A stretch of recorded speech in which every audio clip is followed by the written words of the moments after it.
Hey guys, welcome to Shades Tube, and thank you guys so much for tuning in. It is what day is it? Wednesday.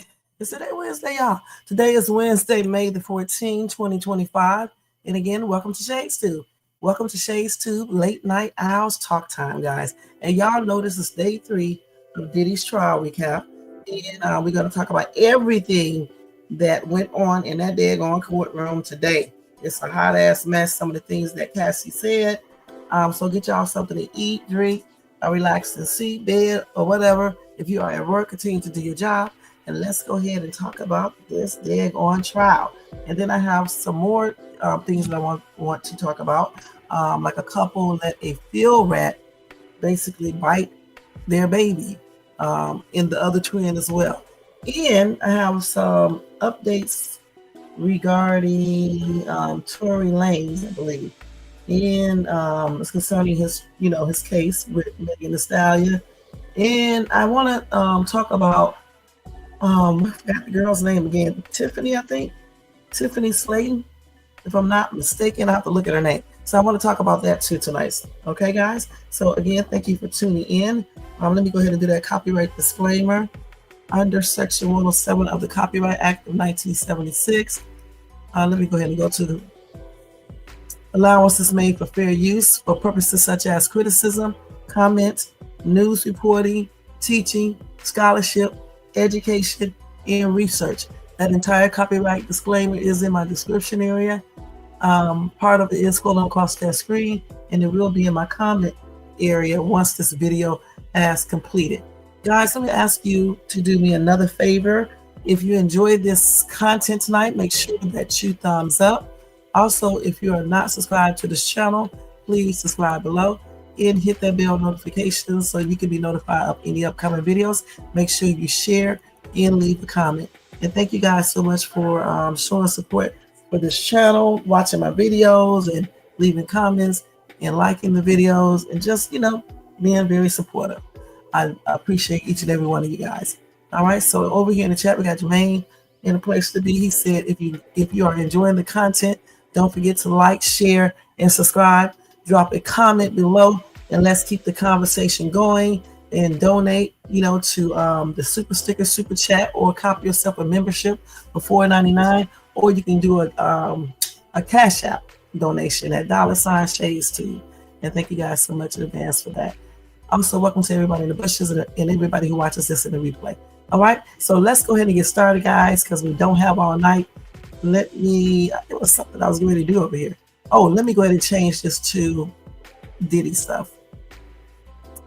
Got a lot of stuff to tell you about with Diddy, and I hope I'll be able to cover the other stuff that I have, because it's a lot of stuff, you guys. A lot of stuff happened today. Let me make sure I got that music down far enough. See here. I hope you guys had a good Wednesday too, and I hope your Thursday is just as good or even better. Okay, so we had to turn it down to 12. It was too high. It was all the way up to 24. Okay, so let's go ahead and get started, you guys. Let's get started. Let me get you a little water, and we are getting ready to get started. Oh man, hold on.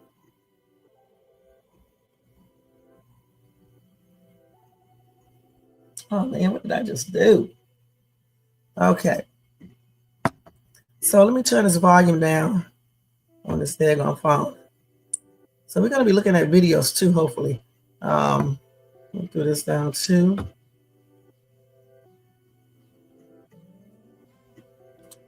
So first thing first, you guys. Let's look inside of Diddy's freak off. No. Let's look inside Diddy's star-studded freak-off party where they claim naked women were used as human tables. All right. So anyway, they said photographs surfaced supposedly from one of Sean Diddy Combs' so-called freak-off gatherings.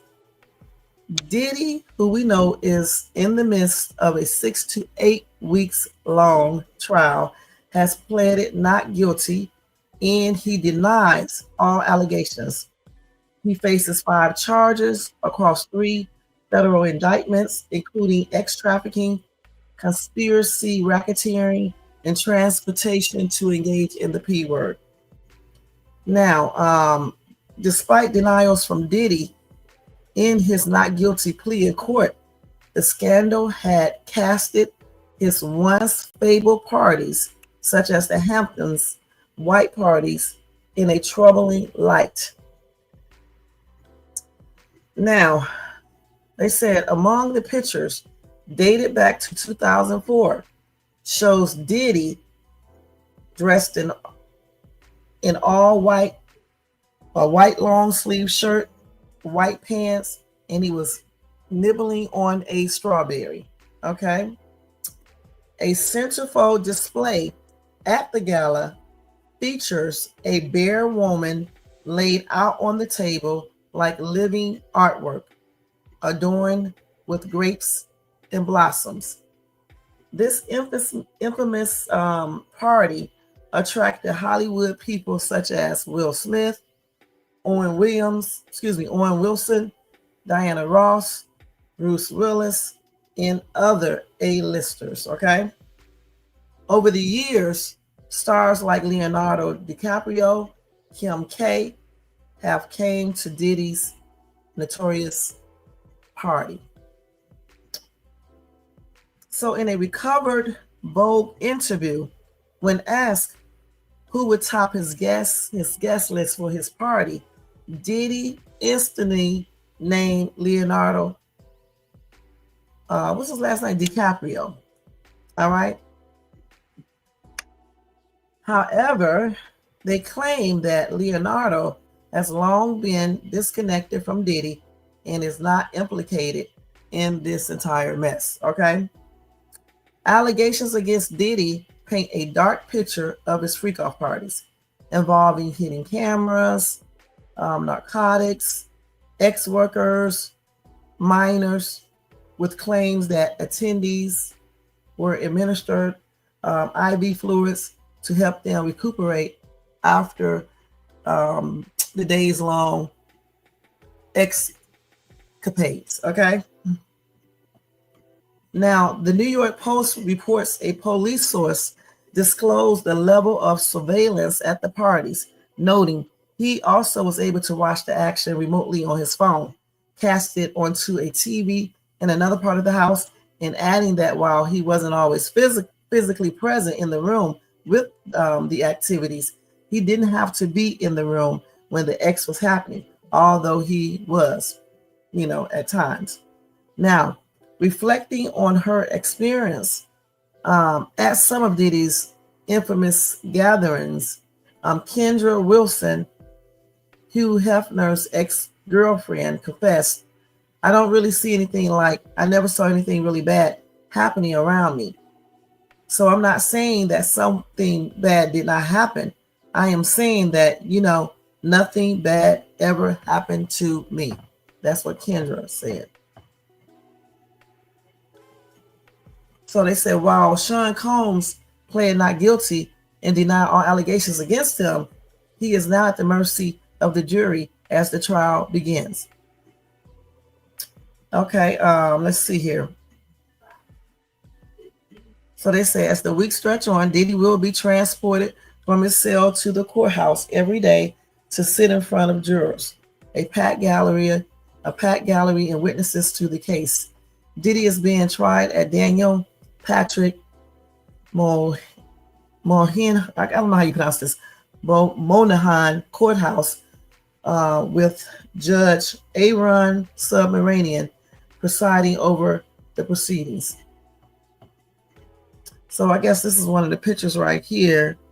I don't see no girl laying on this table, but this is a picture from his all-white party. I think we already seen this before because this is basically just an innocent little picture right here. I don't see anything weird. It could be some weird here, but I don't see it. Hold on, you guys. I'm trying to get my mouse.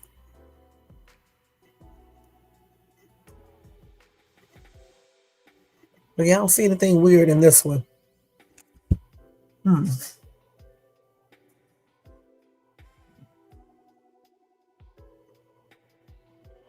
Okay. So let's see what else happened. So they did show some images from Diddy's freak off parties. Okay, let's see if they can show us any. Let's see. I know they can't, but I'm just saying. So they did see some still images taken from videos showing freak off parties as Cassie continued her testimony against Sean Combs earlier today. Okay, and too bad we can't see those images. I was hoping that we could, but maybe we can when I look it up on TikTok. Okay, let's see here. What else? I guess a lot of information, you guys. So one thing that I want to tell you guys about, it was stated that allegedly, hold on, let me go to the thing. Allegedly, Cassie says when the men finish with their escapades on her, she said Diddy wanted the men juices rubbed on him. Isn't that damn weird? So again, Cassie said allegedly when the men finished with her, Diddy wanted the men, or the man juices rubbed on him. His rubbed all over him. Not his, I mean the dudes. You know what I'm saying? The dude's stuff rubbed all over him. That is crazy. You say as far as I don't know. I mean, we found out some really interesting things about Diddy, which is crazy. So I mean, that's kind of weird, you guys. I don't care. I mean, why would you want a man, if you are a man, why would you want his stuff all over you? Come on now. Okay, let's see what else we have here. So Cassie did say that she got $20 million, in that lawsuit. Not 30, but $20 million. So y'all, we were all wrong. We kept saying 30 million. It was actually $20 million. That's what she got in her lawsuit against Diddy. Let's see here. So she told people today that's how much she got, okay? And in that lawsuit, she claimed that Diddy raped and abused her for years. And that was filed in November of 2023. And of course, I was there covering that, for you guys. And then we know that Diddy and her, resolved it the next day, and he agreed to give her $20 million. Damn. Cassie also claims she largely hid evidence of Diddy's abuse. Okay. And despite, settling this lawsuit more than a year ago, Cassie is the star witness for the prosecution against Combs. Now, some may ask, why would she, do this even though Sean Diddy Combs paid her? I don't know. Maybe the feds, maybe they encourage her, to go ahead and pursue this further. Because, you would think she would have did this from the start if she thought about this on her own. So I'm just thinking somebody encouraged her to do this, even though she got that money. Anyway, she said,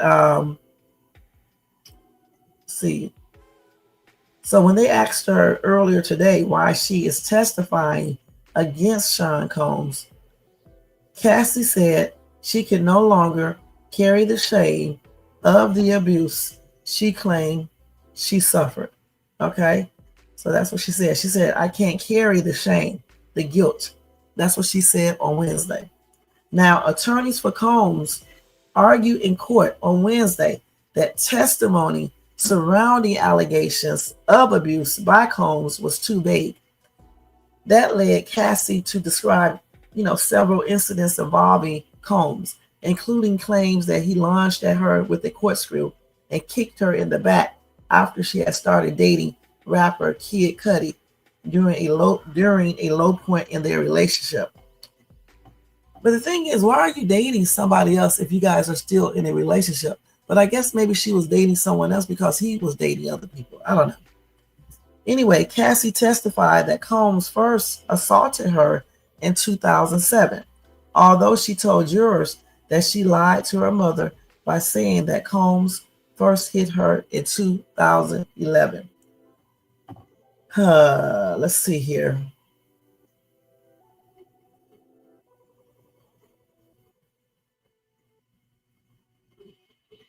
Let's read a couple of these comments. Somebody said they're giving her zero credibility.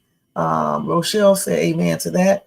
Antonio said everyone wants money, but when you abuse individuals for your actual appetite and with force, that's a crime against humanity that would never go away unpunished. He did that to a lot of people who were abused in his presence. Okay. So what did you say? Hey, Kim, good morning to you. You said Diddy's legal troubles kicked off when he sued Diego over Ciroc. Just never know, Jermaine. You never know. Okay, let me see what else we have here. Hold on, let me go back to this. So we did the lawsuit. So again, Cassie got $20 million, you guys, not 30. Okay, so let's go over here and read what else. Also, Cassie said that Diddy beat her the night before appearing at Drake's OVO festival. Okay, hey Tony Vance, what's up? How you doing? Okay, so let's see. So, like I said, in court today, she spoke about an alleged incident that happened the night before the pair was preparing to leave for their appearance at Drake's OVO Fest. So in 2013, Cassie was set to appear at Drake's music event, and Sean Combs was expecting to be brought out as a guest during Drake's performance. Before they start traveling, after Cassie's bags were packed, Combs allegedly forced his way into her LA apartment and physically abused her. And that resulted in a brutal eye injury that required stitches from a plastic surgeon. Let's see. She still went, but she concealed her eye injury by styling her hair over it. Goodness. She said, when he threw me down, I cut my eyebrows on the corner of my bed. At the time, she texted Diddy a photo of her injury and wrote, so you can remember. This test was shown in court. Okay. So she sent him a picture of that and said, so you can remember. You can remember what you did. Okay. And she showed that text message in court. So she kept her text messages, you guys. Okay. Now, another text Cassie sent to Sean Combs at a different time compared him to Ike Turner. You know, he abused his wife and rock music icon Tina Turner for many years. Now, NBC News reports Cassie read the message. You treat me like Ike Turner. And then she said he was abusive and controlling. He was physically abusive. He put me down a lot, as much as I would be built up. The sheer embarrassment, how he treated me in front of other people. And that's what she said. That's sad. So anyway, NBC also noted Cassie appeared more composed and she was less outwardly emotional on the stand today in comparison to Tuesday court appearance. She also claimed that the freak-offs led to urinary tract infections, mouth sores, and gastrointestinal issues. She claims Diddy would threaten to release the footage he took of the sessions to the public if she did not comply to his demands.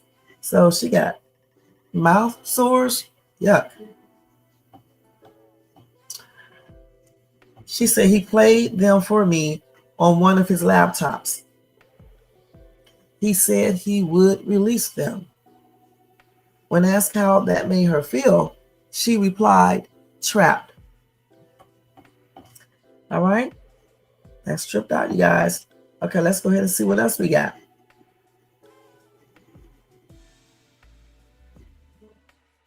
Let's go down here.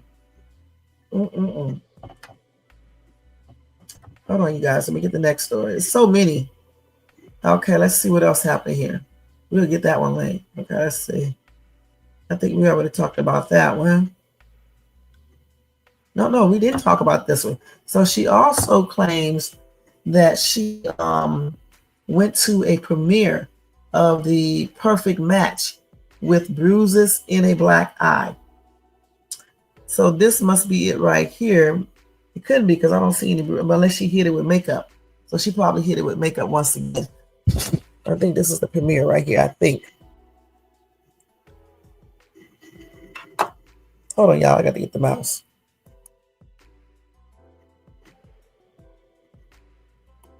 He probably told her to smile and shit. Okay, anyway, Cassie was opening up about abuse she allegedly suffered from Diddy right before she was set to attend a premiere of a movie. Let's see. So earlier today, she recalled going to the opening of the movie, The Perfect Match, with bruises, a black eye, and a fat lip. Okay, let's see. Now, according to NBC, the court was shown text messages and photos from an incident. Cassie claimed in court that she thought Diddy was sick to think it was all right to hurt her in such a way, and that she wanted him to stay away from her. Now, let's see. So while Cassie was on that stand, the court was showing a picture of Cassie and Diddy smiling at the movie's opening. However, Cassie revealed that she had to change her outfit to cover up the bruises on her legs, and she used makeup to cover up the fat lip in the black eye. Let's see what y'all saying over here. So Jermaine said Cassie stayed because she loved the lifestyle, the glitz, the fame, and the luxury. It's easy to see why she stick around, even if the cost was enduring the abuse. Sometimes the perks of that world blind people to the harsh reality. She was not a prisoner. Okay. Let's see what else we got here.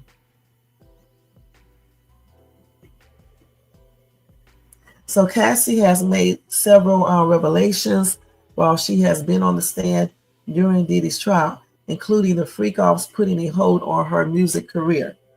She said the freak-offs became a job. She did not have any space to do anything else but to recover and just try to feel normal again. She also said that she was scared to say no to Diddy's freak-offs because of the abuse that she might, receive, as well as the possibility of blackmail. So she went on and did it. She said, Sean Combs controlled a lot of my life, whether it was career, the way I dressed, everything. I just didn't have much to say in it at that time. Sean is really polarizing person, also really charming. It's hard to really be able to decide in that moment what you need when he's telling you what he wants. I just didn't know. I didn't know what would happen. That's what Cassie said. All right. Okay, so what do you guys think about that? Okay, so Angela said, well, this doesn't sound like ex-trafficking or grape or racketeering to me. It was fun until it wasn't. So then Trey said, when wasn't it? She moved on with the bodyguard while still with Puffy. No rehab time at all. They are weird. Both of them are weird, for that one. Because it seems like they really had an open relationship somewhat. Because he was seeing people. She moved on while they were at a low point. Come on now, you just break up with the dude and be gone. It's weird. So they said there are more witnesses coming. They put her on the stand first because her lawsuit started the ball rolling. It gave the other victims the courage to come forward. Don't worry, it's just starting. No. The reason why she's on first is because she's the number one witness, the star witness, point blank. And then they want everybody to see, how abusive he is and things like that. So like I said, if they're claiming X trafficking and racketeering and transportation of people for the purpose of the P word, they're going to have to prove all of that. So right now, they're proving that Sean Combs is a freak. Okay, let's keep it real. I mean, beyond a freak, and he's controlling, abusive, and was beating the hell out of Cassie. So that's what we know so far. Okay, but that's not X trafficking, racketeering, or the P word. That's not any of that. And a lot of people are saying that. And then Will said, why did she accept the settlement check? And then somebody had the nerve to say it only pays for silence for so long. Well, I tell you what. Hold on, y'all. I tell you what. Let a regular dude do all of this to you. You're not going to get nowhere near $20 million, okay? You're not going to get anything. Let's keep it real. And if you do get restitution, it's not going to be no $20 million, and you probably won't even get paid. So $20 million is a lot of money. These people in this comment section, they're crazy. That's a lot of money. I mean, no more poverty or anything, ever. Even if she never does another CD or anything, you know what I'm saying? Shit, $20 million? Because I don't know what Cassie, do now, besides taking care of her kids, and what does her husband do? Okay, somebody else said, where was her brothers, uncles, cousins, or nephews when this was happening? Because all the abuse she mentioned would have made any real man jump in his shit. And that's exactly what I said. You got a security guard who saw stuff, and then he was crying, allegedly, which is crazy. You got other people who saw things and didn't do anything. You see what I'm saying? So, they are all just as guilty, in my opinion. How can you stand around and watch a dude beat the crap out of a girl? Come on now. You said it's easy to see why she stick around, even if the cost was enduring. Oh, okay, we already read that. You said she was not a prisoner. Let me see what else I got down here. You said, so, okay, he's guilty of DV. Unfortunately, that's not what he's been charged with. That's right. She was with him on and off for 10 years, but she wanted him to stay away. Okay. She benefit, right. That is true. She kept coming back, going back and forth. If you want somebody to stay away, you need to stay away from them. You know what I'm saying? To stay away from them, lose all ties and everything. You said she benefited from her relationship with Diddy. Without him, she would be a nobody. Let's be honest. She's not very talented. Not falling for the damsel in distress. Gid. The prosecution is trying to make her. Okay. So hopefully, like I said, the defense attorneys, hopefully they do what they need to do, to find out, everything about what she's talking about, to make sure this is the absolute truth.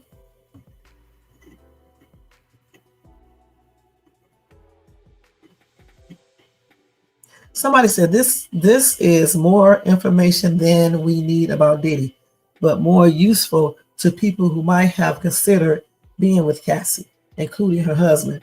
What happened to? No. Right. The thing is that her husband probably already know all of this. They've been together for a minute now. So I'm pretty sure she probably already told him all of this stuff. And don't forget that he was working for Sean Combs. He was Sean's or either Cassie's personal trainer. So he probably already know some of this stuff himself. Okay. And then this person said it's her fault. Now, I don't agree with that, okay? So I don't know what he's talking about. He or she is talking about. That's crazy.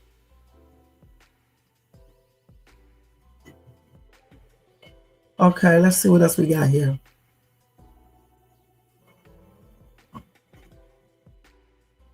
So we just talked about that, the black eye at the movie premiere. And a fat lip. We just talked about that, okay? So this is the part where she started talking about Diddy raping her after they broke up. Okay. Now don't forget, y'all. Excuse the way I'm talking tonight because of my tongue and stuff. I just bought a what's the name for my mouth, so I'll put that on if I can, and hopefully I'll be able to talk with it on. But as of right now, I'm still trying to talk gentle so I won't hurt my tongue. All right. Okay. So anyway, Cassie, let's see here. Let's see what she said in here.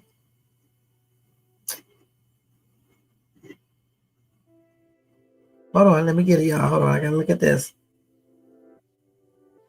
So, okay, hold on. So Cassie claimed today that Sean Combs allegedly raped her when their relationship came to an end in 2018. Now, at the time, according to Cassie, she heard rumors that Sean was dating another woman while she started dating her now husband, Alex Fine. She said, we were having a closure conversation and we went out to dinner at a restaurant in Malibu. She said he was really nice, playful, laughing, romantic vibes. It ended with him bringing me home. I thought she said they were getting ready to break up though, and she was dating her husband at the time.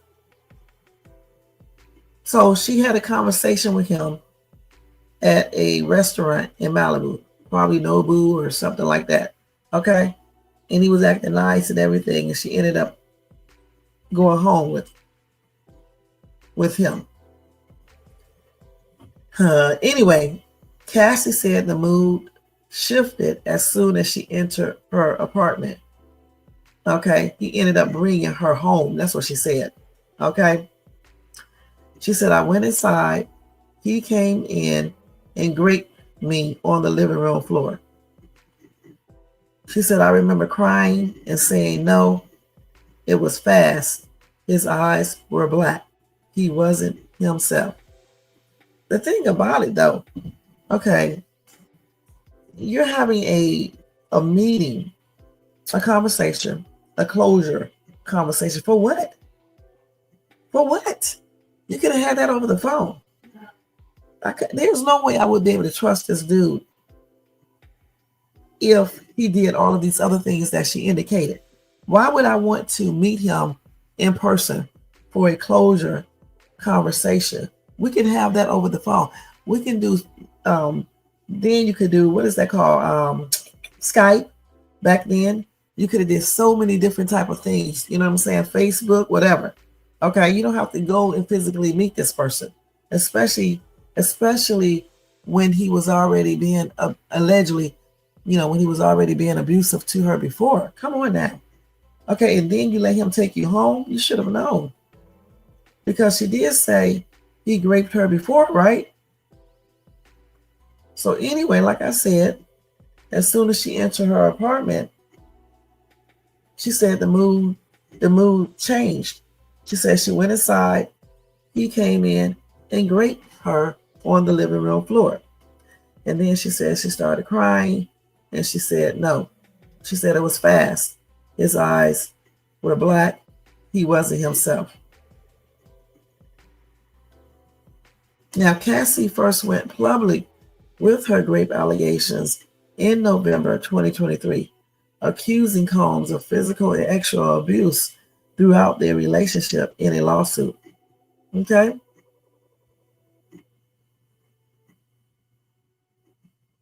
And then she said that Combs did agree to give her $20 million in a settlement. And she said, I want to be compensated for the time and the pain. So that's why she took him to court. She filed civil charges on him.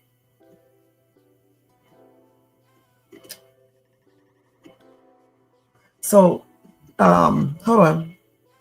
So after that 2016 incident at the Intercontinental Hotel in LA that we all saw, and they showed you the unedited version earlier today in court. She said that Combs came to her apartment shortly after the attack. He was kicking, yelling, and banging at her door. So why not have the police there, with you? Because if she would have called the police when she got home and filed a report, they would have still been there. And she could have told them that he probably is going to come to my place. They would have stayed there and waited on him and then arrested him. Okay, so I don't know why she just didn't do that, because she should have known that he was going to come to, her place.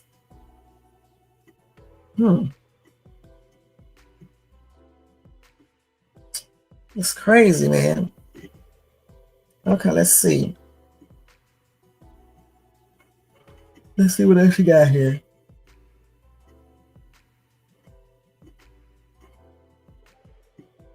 Okay, so we got that right there. We just got to be talking about that.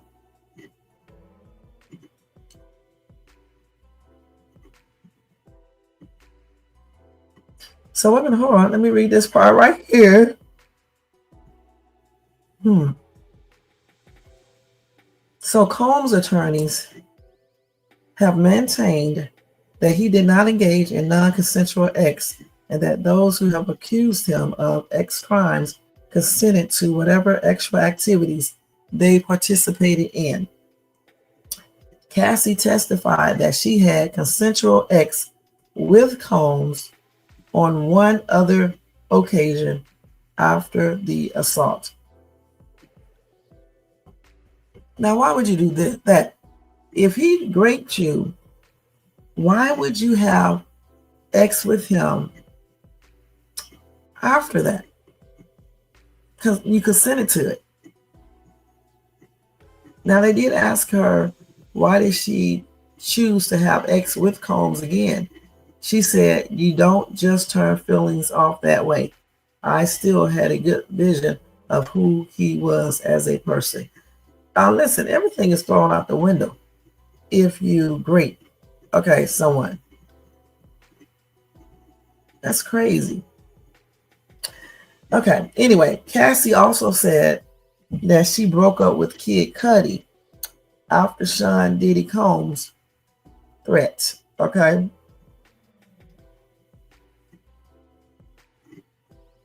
So she was dating him, I guess.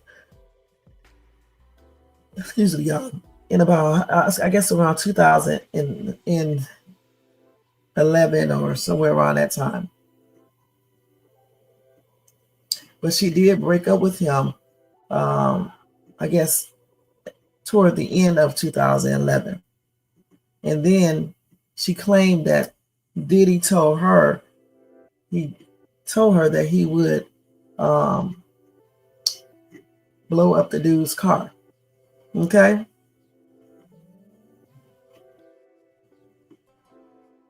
And then Cassie said, too much danger, too much uncertainty of what could happen if we continue to see each other. Sean said he was going to hurt the both of us.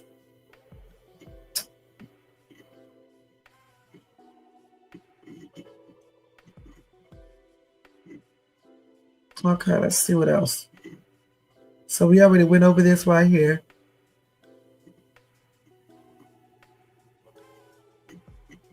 So then she kept on going into the more details about, the freak offs and the infection that she got. She said she tried to flush it out with water. I got to the point where the antibiotic did not work anymore. She gave the name of it. She said it was a mess. She also said that it was really painful for a long time. I can't believe I actually dealt with that.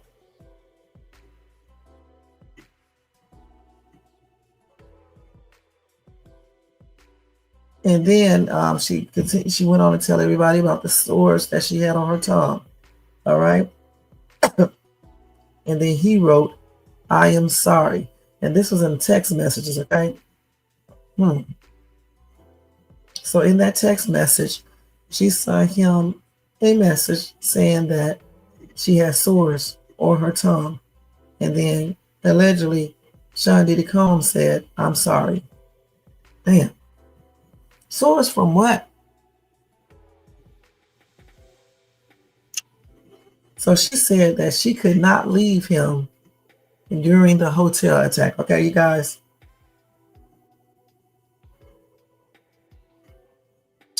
So then she started talking about the vase that Sean Diddy Combs threw at her. Okay. He actually threw that vase, okay, before he physically assaulted her. She said she just remembered it coming towards her. Okay. She said it hit the wall. I did not get hit. He was yelling at me. He threw it at me. I don't remember what he was saying. I'm sure he was calling me something other than my name. She also said that she wasn't going to leave him, that she could not leave him. So after that hotel attack, that's when she and Sean, I guess, or either she attended the premiere of her film, The Perfect Match. And that's when she had the bruises on her face and body. And she did go there with Sean Combs.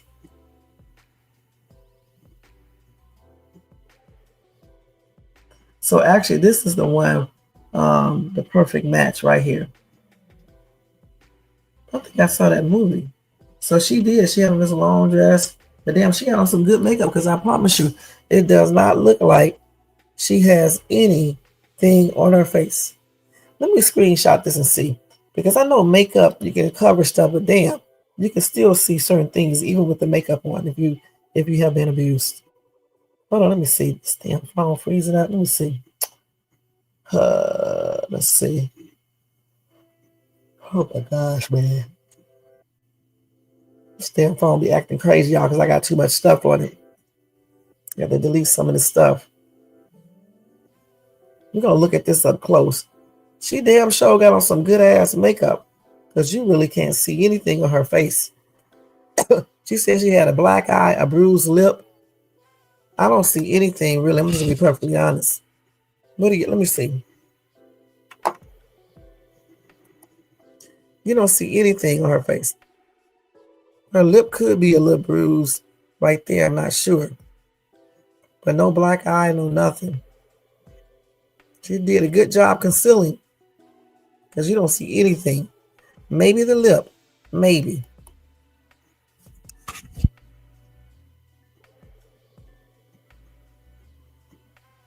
And I got it enlarged too. So I don't know. I don't really see that much. Okay.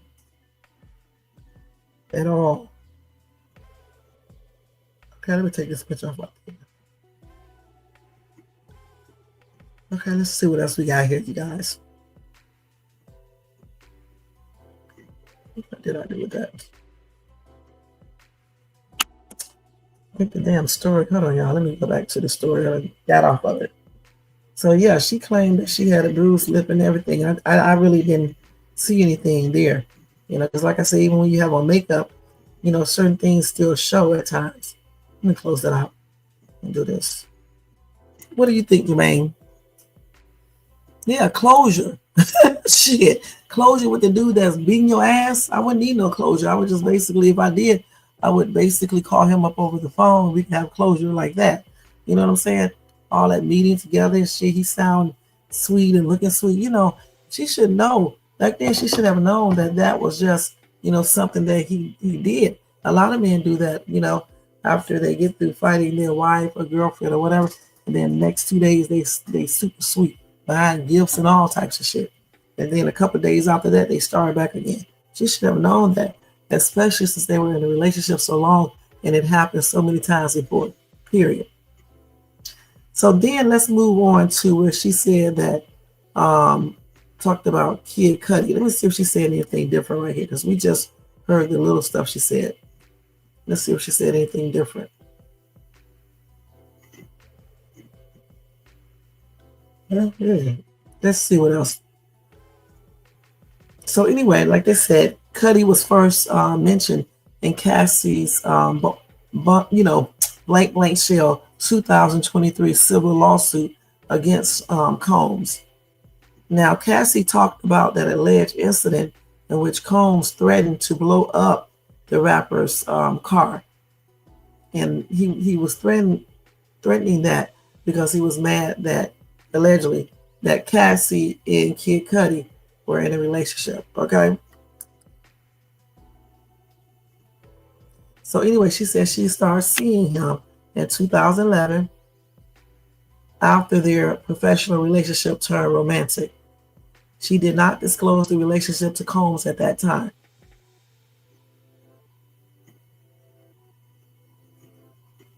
So during a freak-off type of party featuring extra performances that Combs has been accused of orchestrating, Combs found out about Cassie's relationship with Cudi after going through her phone and seeing emails between Cassie and Combs' assistant, Capricorn Clark. And that detailed plans to bring Cassie back to Cudi's house the following day. Her toiletry bag, that is. Now, per Cassie's account, Combs became angry. He lunged at Cassie with a wine bottle opener between his fingers, but she said she managed to escape and went to another hotel where she contacted Cudi using a burner phone. Now, during a conversation with Combs following the alleged incident, Cassie testified she wanted to resolve the conflict, but the rapper was so irate. Hold on, that plane coming by. So angry, Combs threatened that he was going to hurt Scott and her, Kid Cudi and her, including releasing explicit freak-off videos that featured her. Now, while exiting Combs' home, Cassie said Combs kicked her in her back, causing her to fall on the floor. She claimed she sustained a large bruise as a result of Combs' violence. Additionally, when she returned to the hotel room, Cassie said she found urine on the floor. She found knocked over furniture and a toilet full of, you know what? That's nasty. So anyway, y'all, the court was shown large photos of the bruises Cassie had on her lower back and thigh, taken not long after the alleged incident. And so she was really taking pictures, keeping everything then, because she knew that one day she was going to get him back, point blank.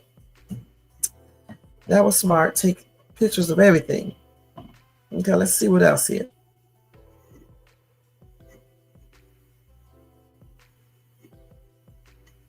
Hold on, y'all. Let me get this. Okay, so let's see what else Cassie talked about. Woo, that's a lot of stuff, you guys. So what y'all think? Y'all believe that? Y'all know his car did get, what up. So and people, it was the rumor back then. Let's see. So we already got that. I think we already went over that. We already talked about that too. Okay, let's see if I got everything. So anyway, let me tell y'all this right here. So Cassie's husband, Alex, wrote Diddy a threatening text. Okay, let's see what it said. If they tell us, let's see.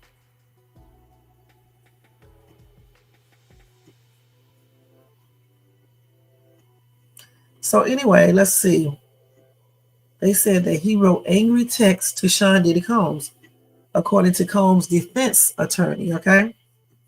Tenny G, the lawyer for Combs, asked the judge to ban Fine from the courtroom on May the 12th because he might be called as a witness during Combs' trial, according to the New York Post. Alex sent several threatening texts to Combs that he would like to beat the F out of him. Ooh.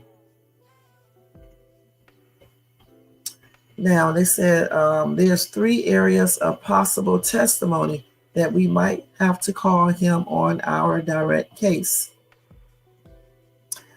Now, according to Business Insider, Fine may be asked about several very threatening messages that spoke of beating the F word out of Combs, according to attorney Teeny G.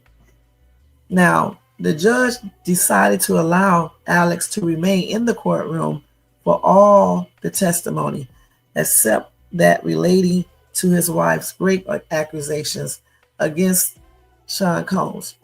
All right.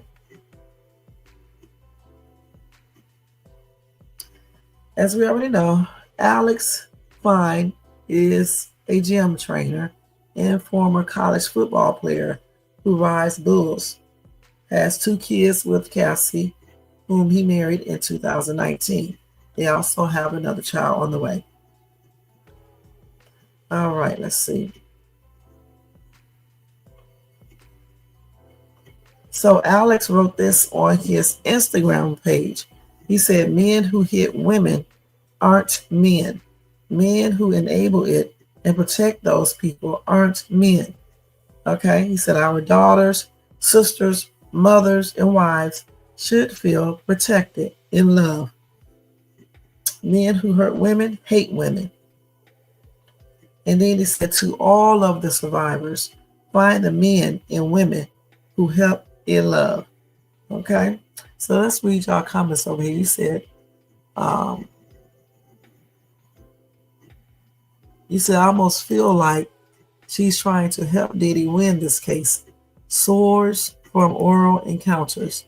Lies, all lies.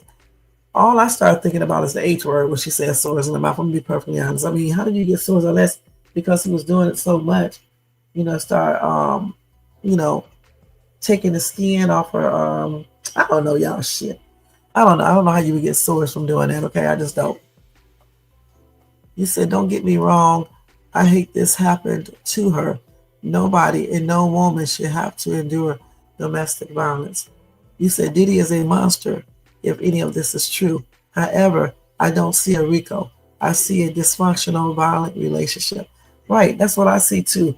I don't see, the racketeering and all this other stuff. I just see him being, what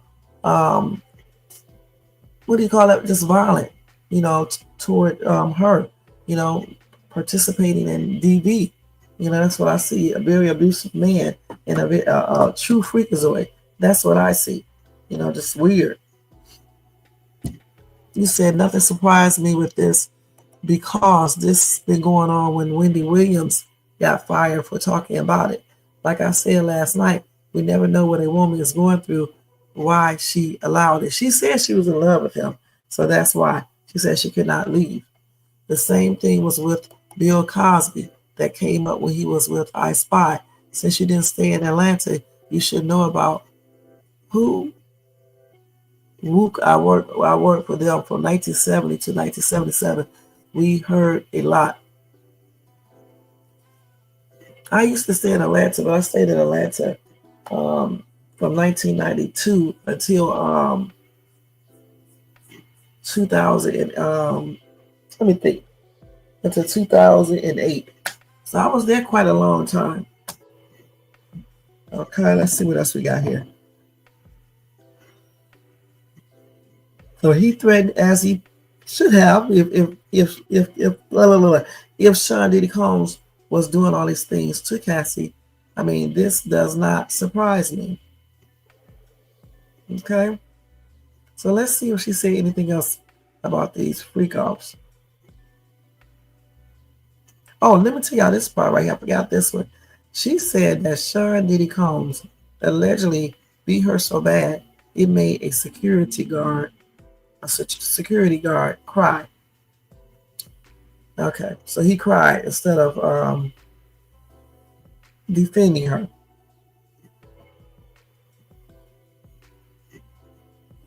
Okay, so anyway, Cassie said she once begged Diddy to stop raping her. She recalled hiding under a tractor for hours to avoid him. And she also said she saw Diddy drag his assistant out of bed. What? And do what?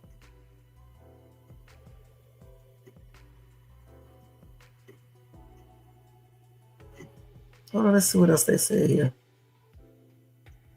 Then you got more. Hold on, let's see what else, you guys. They just stopped that story. Maybe I'm going to go to TikTok too, so let's see. They just stopped that one. So is this it right here? No, that's the hotel. Hold on, guys. Let me see if I can get back to that.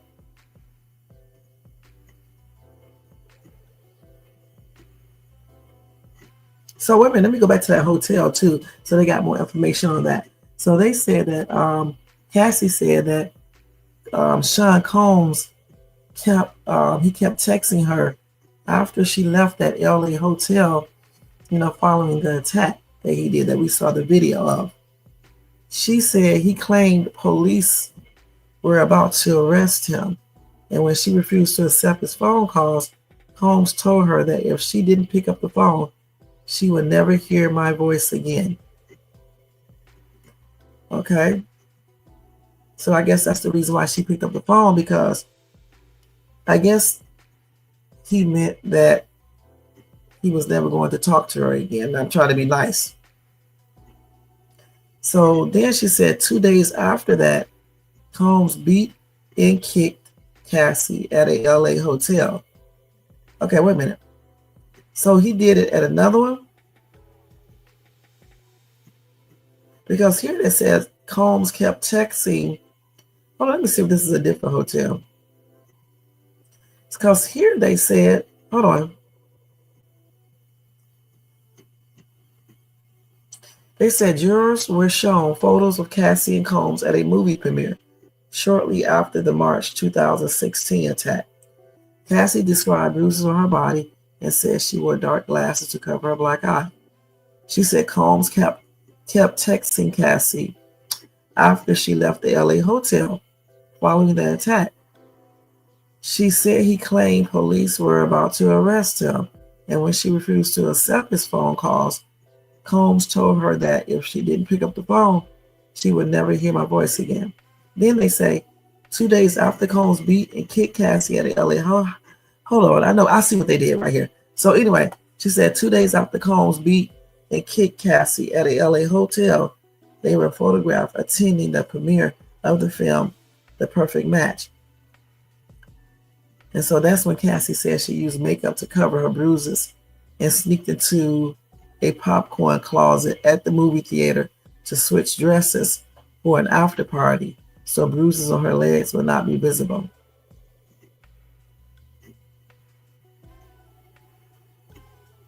So she also said that Combs threatened her several times to release recordings of the freak-offs. And she said it could ruin everything she worked for and make her look like a slut. And she said she always worried he would get mad enough to release them. She said she feared for her career, she feared for her family, and she said she was just, embarrassed by it. She said it's horrible and disgusting. No one should do that to anyone. So they asked her, did she ever try to fight Sean Combs back? She said she did try earlier in their relationship, but she learned it could escalate the fight more, making it worse for herself. She said after looking through a binder of photos provided by the prosecutors, Cassie identified 13 male ex-workers she said she recruited at Combs' behest for freak-offs in Las Vegas, Miami, and Los Angeles. She said she had ex with all of them, though she could not remember all of their names. Some she knew only by their first names.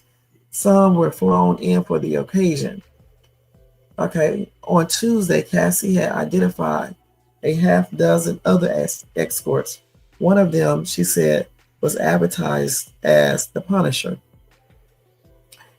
Cassie said she would try to recover from freak-offs by taking IV fluids, getting massages, and having a chef cook meals.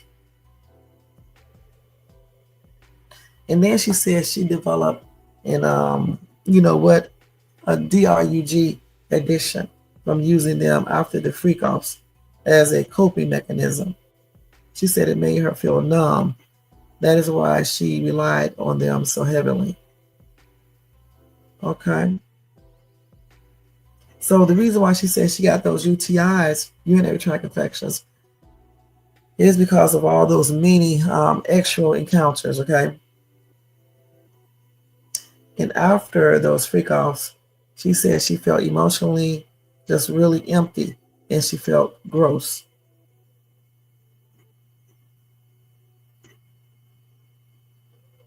Now she said at least once, one of the escorts who participated in the freak-offs, he came along with his girlfriend. And she said she had X with the escort at the X club. Now, at times, Cassie testified she told Combs it made her uncomfortable to go to X clubs. She said, I'm not into seeing the person you are in love with someone else. And then Cassie said he responded by continuing to push for it, saying it would be a fun thing to do and we would not go for long. Now, on another occasion, 2013, okay, we already talked about that one. We talked about that already, okay? Let's see.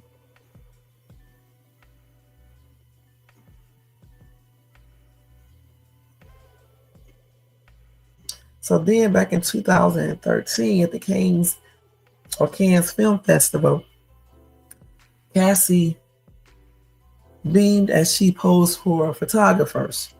But after getting into a fight with Combs, I guess after the party was over, she said she did not have a place to stay. I guess he put her out. Thank you, Jermaine, for the super chat. I appreciate you, honey. Shit. Anyway, Cassie testified Combs accused her of taking, from him and kicked her off the yacht where they were staying. Cassie said she left the boat without shoes. Her passport and other belongings were also left behind. She said, that's what she said, y'all, sorry.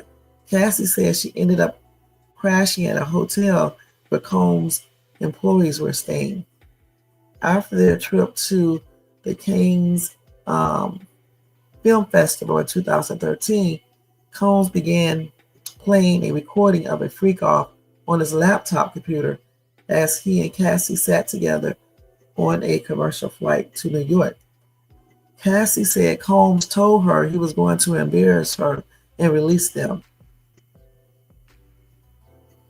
Then the prosecutor posing the questions, Emily Johnson, asked if there were people around you when Combs was playing the videos on the phone. Cassie said yes. So after they landed in New York, she testified they went to dinner and then had another freak-off right afterward.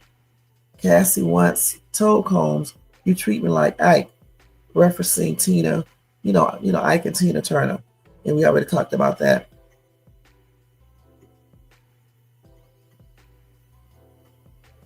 Let's see. So they did say they prosecutors indicated they would not show videos of Cassie involved in sexual experiences, during their direct examination, but it's unknown whether the defense will. And they showed the jury still images from the ex-parties. They said one of the jurors' eyes widened as the first image of Cassie and the male ex-worker she identified as Jules appeared on the screen in front of him. Another juror shook his head from side to side as the image was shown. The images are shown on monitors in the jury box and witnesses stand. The feed to the public gallery and watchover rooms is off, so we won't be seeing that, okay?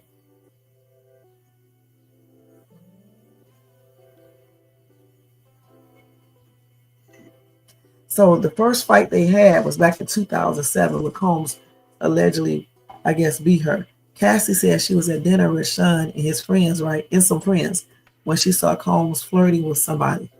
She said she shrugged her shoulders when somebody else who saw it looked at her. But then she said Combs attacked her in a car after they left, that venue. She said he knocked me around and was just hitting me. She said she fell to the floor of the car. She said she was shocked. Then Cassie testified that when she returned home for Christmas in 2011 with bruises, she lied to her mother and said it was the first time he had hit her. So jurors saw a photo showing a large dark bruise on Cassie's lower back and other bruises on her shoulder and thigh. She said she sustained in the altercation. And then Cassie talked about what Sean Diddy Combs did to her before the Christmas trip. That's when she alleged that Combs lunged at her with a corkscrew and kicked her in the back when he learned she had started dating rapper Kid Cudi. Then Cassie said, this is a lot of shit, y'all. Then Cassie said she saw Combs bring one of her friends back over the railing of a balcony at her LA apartment before he threw her on the patio furniture. On another occasion, she said she saw him hit a different friend with whom she had been close to for 17 years in the head with a hammer. What? So what hospital did she go to? Or he? And she said it just ended our friendship. Cassie said before ending her relationship with Combs in 2018, she was experiencing PTSD, post-traumatic stress disorder. She described blacking out and sleepwalking. Cassie told jurors that Combs forced his way into her Los Angeles apartment and raped her in 2018 after she told him she was ending their relationship. And that's the one where him with the dinner at a hotel out in, not a hotel, at a restaurant out in Malibu.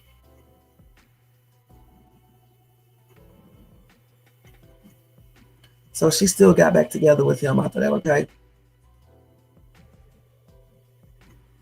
So then prosecutor asked Cassie how many freak-offs she participated in.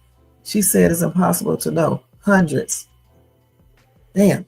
Cassie testified that her life reached a climatic moment in early 2023 when she had horrible flashbacks as she was shooting a music video. She said she later told her husband at home that you can do this without me. You don't need me here anymore. She said she could not take the pain anymore and tried to walk out the front door into traffic, and my husband would not let me. Weeks later, she was undergoing rehab and trauma therapy. So Cassie filed a lawsuit against Combs in November 2023, alleging years of rape and abuse. The suit was resolved the next day for $20 million. Okay.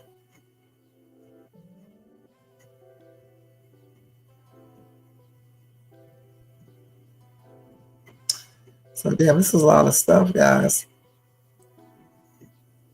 A lot. It's going all the way through all that. But we already talked about day 2 and 1, so I don't need to recap that again. But damn, she revealed a lot of stuff. And if these allegations are true, I can see the one with the P word, because Cassie did say that he hired escorts to come there to have, with her, and he paid them. So that's the thing for the P word right there. It could be. I'm not a lawyer, so I don't know for sure. It could be if this is true.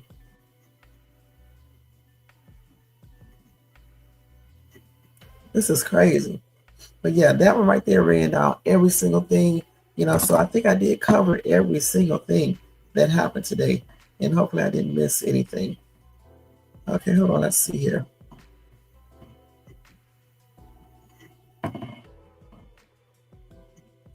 Okay, hold on. Make sure I got everything. I think I did. Oh, in court, the judge did tell,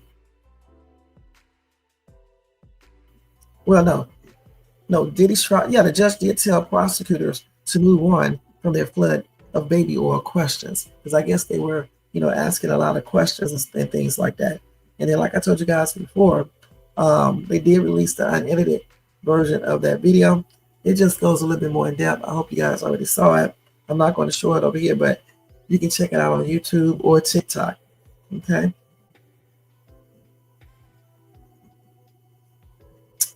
And I think I covered everything.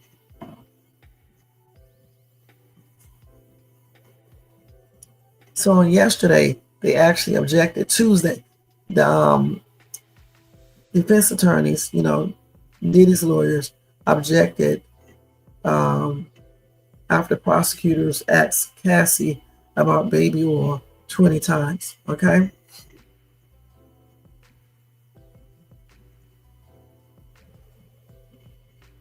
And then they had a little meeting, I guess, a private discussion, all right, at the judge's bench.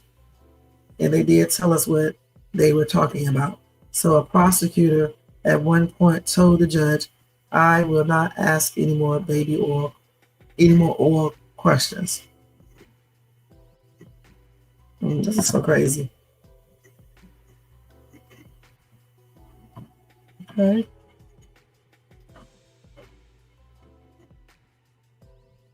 And let's see, I think I covered everything.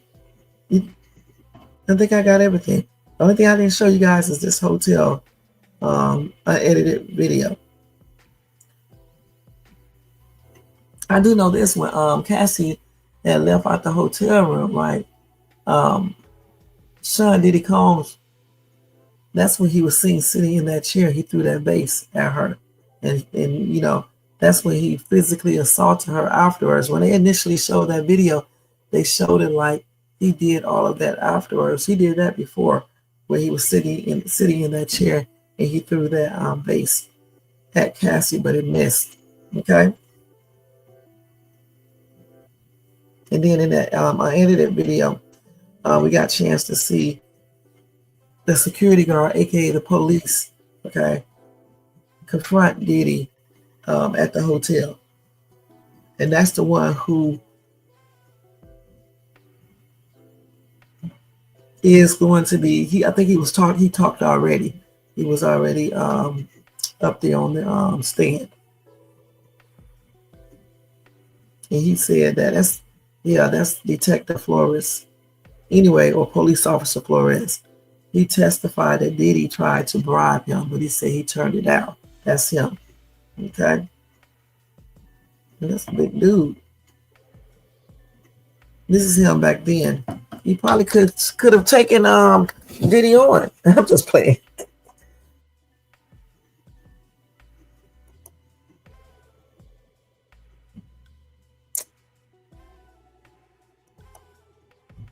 All right.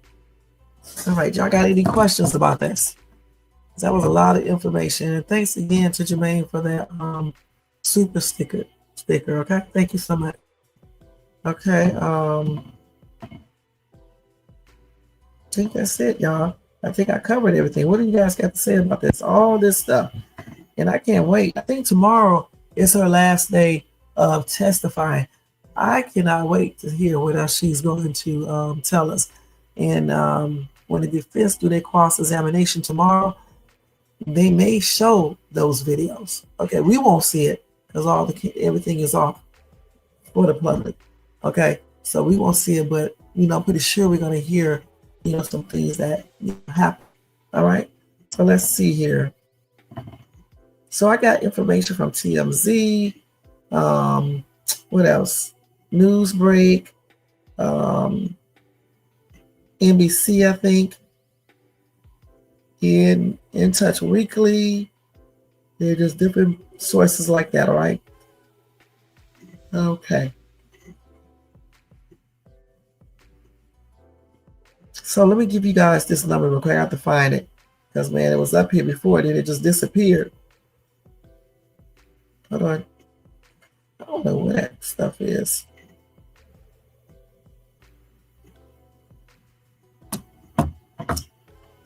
You can also pull up that video on TMZ as well, okay?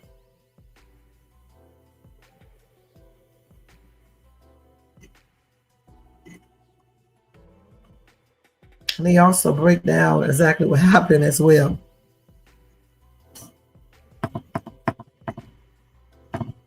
Hold on, y'all. This video is a damn shame. See, this is the video right here. Look, I'm not going to show it though, but I'm just telling you.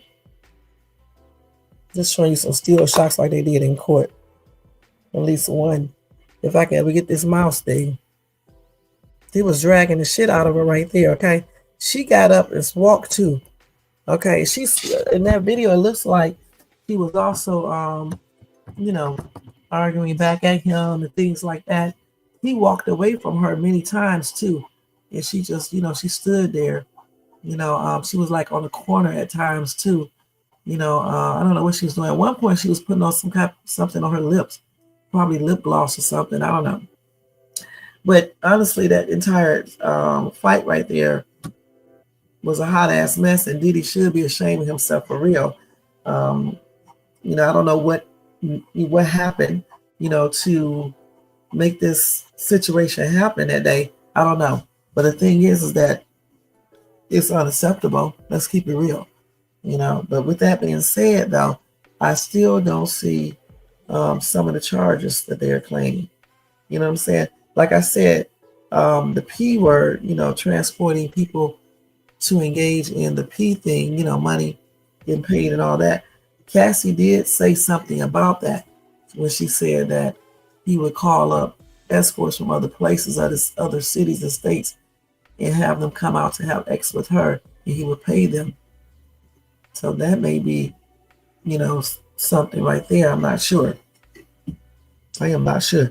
What do you think, Jermaine? Since you over here checking up for Diddy.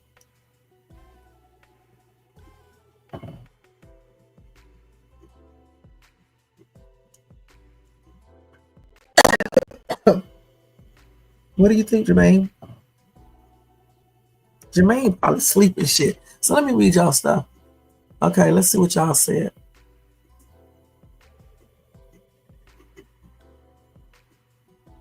Who? I know about B103. I never heard about the other thing. I knew about B103. I won a bunch of money off of B103, like, for a whole year. Okay. I didn't stay in ATL. I stayed in Atlanta, but not in Atlanta. I stayed out in Lithonia at first, and then I stayed in Marietta, Georgia, and then I stayed in Fayetteville and Griffin. Okay. But yeah, I know who, B103 with what's his name? Frank Ski. And then when Wanda was alive, she was alive back then, obviously. Wanda Sykes, who else? Frank Ski, Ryan Cameron, because they used to do the show in the morning time and stuff. Yeah, that used to be the days back then. Okay. I said, what you think about this whole entire thing? Everything that I just talked about. Do you believe Cassie? I mean, I'm sure you don't believe everything she said. You probably don't believe anything. I do think she probably did. I believe she did. In that video, it looks like she probably was hitting him back there, because we didn't see everything, like when she was standing by the wall and stuff and everything. I don't know if she was or not, but I know she was talking back to him. I don't know what she was saying to him. And I definitely don't know what he was saying, but I'm pretty sure it wasn't anything nice. But, regardless of his charges, that entire situation right there was just plainly, a hot ass mess. Okay. I mean, under no circumstances, unless it's true self-defense, should a man be, putting his hands on a woman. You know what I'm saying? And she was all tiny, even if she was big. The thing is, it's just unacceptable. I never, ever like, to see when men do this. Before I started covering some of these cases I cover now, I used to always talk about domestic violence and what, some of these men do to women. I even covered the ones where women do things to men. All right. So I can't get with that. You know what I'm saying? I just can't. I mean, it's just truly unacceptable, period. Now, again, I still don't see some of the things he's indicted for. Okay. And I don't know how they are going to prove that, but I'm pretty sure, I guess, they got evidence to support, you know, what they are trying to say Sean Diddy Combs did.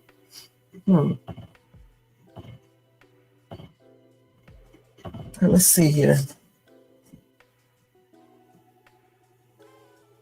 Okay, so you said what? With all the information available so far, is there a reasonable doubt? I don't know, Jermaine. I mean, I don't know for sure. So far the only thing that I know is that Sean Diddy Combs did assault, Cassie, because you see that in the video. And then all these allegations she's making, she does have proof of certain things in those text messages and things like that. So I think he is guilty of that. You know what I'm saying? As far as the racketeering and stuff, I don't know. The ex trafficking, if they prove that he was hiring a bunch of escorts for the purpose of coming there to engage in, for money, that could be ex trafficking. Let's see what that is anyway. Hold on, let's see what that is.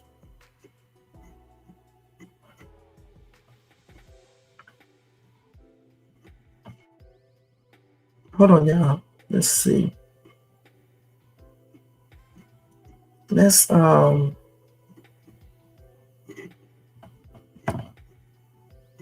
define that real quick. Let's see. Define not self-defense. Okay, let's not define this. Okay, let's define this. Hopefully they say it. Let's see. Stand phone ain't talking. Hold on, y'all. Sex trafficking. Say damn. Okay, let me read this out. So it's the action of practice of illegally transporting people from one country to another place for the purpose of sexual exploitation. So if she's saying that Sean Diddy Combs hired male escorts to come there to have sex with her for money, then that could be ex trafficking. I'm not going to answer that question. Hold on for a minute, you guys. Hold on. I got to put my medicine on. I'm not going to say yes, sir. You're not going to get me to say that. Hold on, you guys.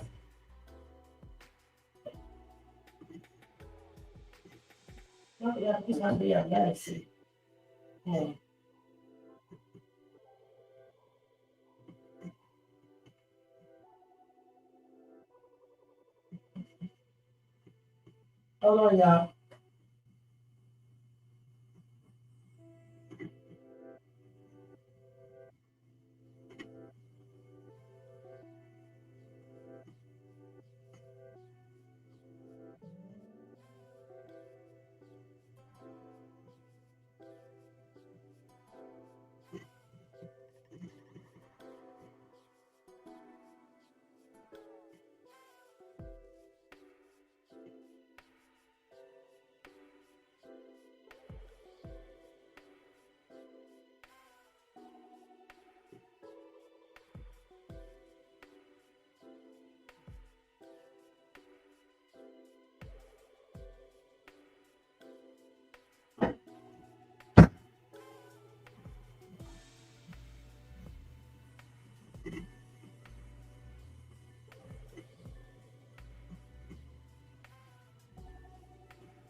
Okay, I'm back. Sometimes my allergies just started to act up and shit.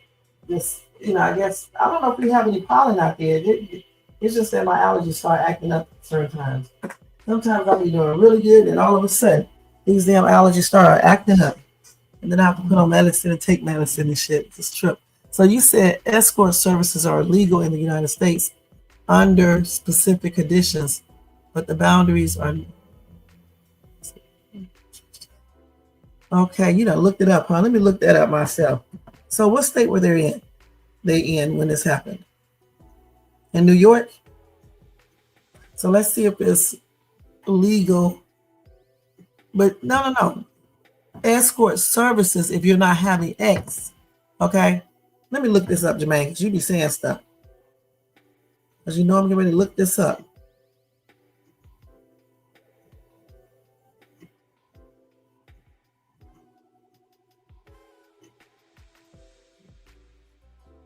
Let's look this up, Jermaine. You know I'm getting ready to. Yeah, if they are true escort services, Jermaine. If they are true escort services, they are legal. So they say it is legal for one to pay another to accompany them and spend time with them. But it becomes illegal when money is exchanged for X, or when when offers of X in exchange for money are made or solicited. And that's what Cassie claimed they did. She didn't say that he was using an escort. Damn, my damn tongue. She didn't say they were using the escort to just come there and accompany them, to spend time with them, and it didn't involve X or money. She didn't say that. She said that Diddy allegedly hired escorts, male SEX escorts, and he paid them. And sometimes she paid them. Okay, so that's X trafficking. All right. And she said that happened. I'm gonna get this damn boy. Hold on, y'all. I'm gonna get this little boy. Hold on for a minute. I cannot believe he set his ass up here, ate up all his candy. Hold on, y'all. This is ridiculous.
I had to go in there and get him. He done set up here, y'all. He done set up in here, ate up all. Listen, it was like maybe about 6 or 7 pieces of candy left. That I got for Mother's Day. The big box of candy. This boy done set up here and ate up all them damn candies. And then I go in his room. He got a damn pizza box sitting on the floor with pizza still in it, talking about he's going to eat it in the morning. I was like, you can't leave pizza out on the floor like that, and then you leave it in the room. I made his butt get up. I woke him up. I made him go downstairs and take that damn pizza box and put that pizza in the refrigerator. How are you letting food sit out overnight, and then you're going to get up in the morning and eat it? And then you're up here eating candy all damn day. In the room, and there smells like pizza. And let me stop. Kids are something else. They really are. So anyway, let's see what you were saying. It doesn't matter who had X with them. He is the one who hired them. He's the one who had them come there. And he paid them, according to what Cassie said. See, You can't be coming over here. You cannot be calling up escorts, right? And having them come out to you, right? And y'all engaging in X for money. That's called the P word. Yeah, but she said that Sean Diddy Combs made her do it. That's what she said. And if she has text messages that says that, and it comes from her phone, it is what it is. That's proof. That is proof. Jermaine, if you don't stop, good and damn well that is X trafficking. Now, what was the other thing that we needed to look up? Let's see. Racketeering. Let's look that up.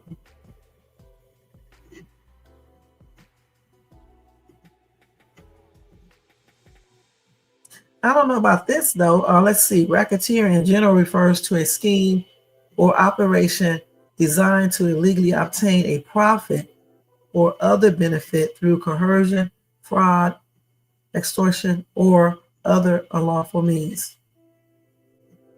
Let's see. Obtain a profit or benefit. Now I don't know, the benefit, it may, because they may have a little of that too, because the benefit that he could have obtained may be there. You know what I'm saying? I'm trying to think what I'm trying to say, because this person just called me, made me mess up. Let's see.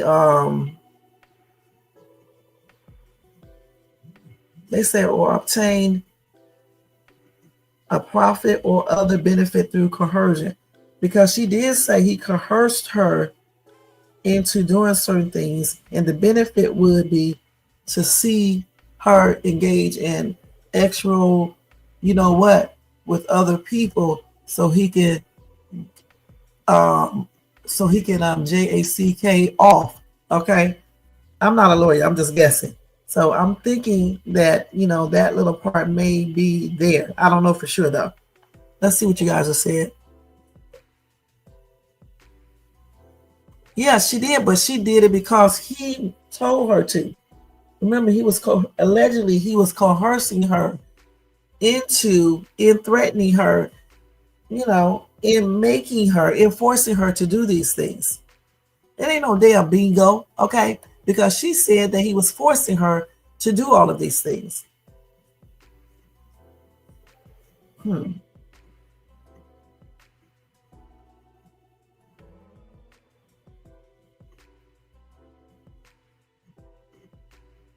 So I don't know about they said the primary goal of racketeering is to make a profit from these illegal activities. So I don't know what the profit would be. The benefit, yeah, I can see it if he gets off into certain things, but I don't know if they can actually call that racketeering. I don't know for sure. And then they say it typically involves multiple people. However, it can be, less. So I don't know.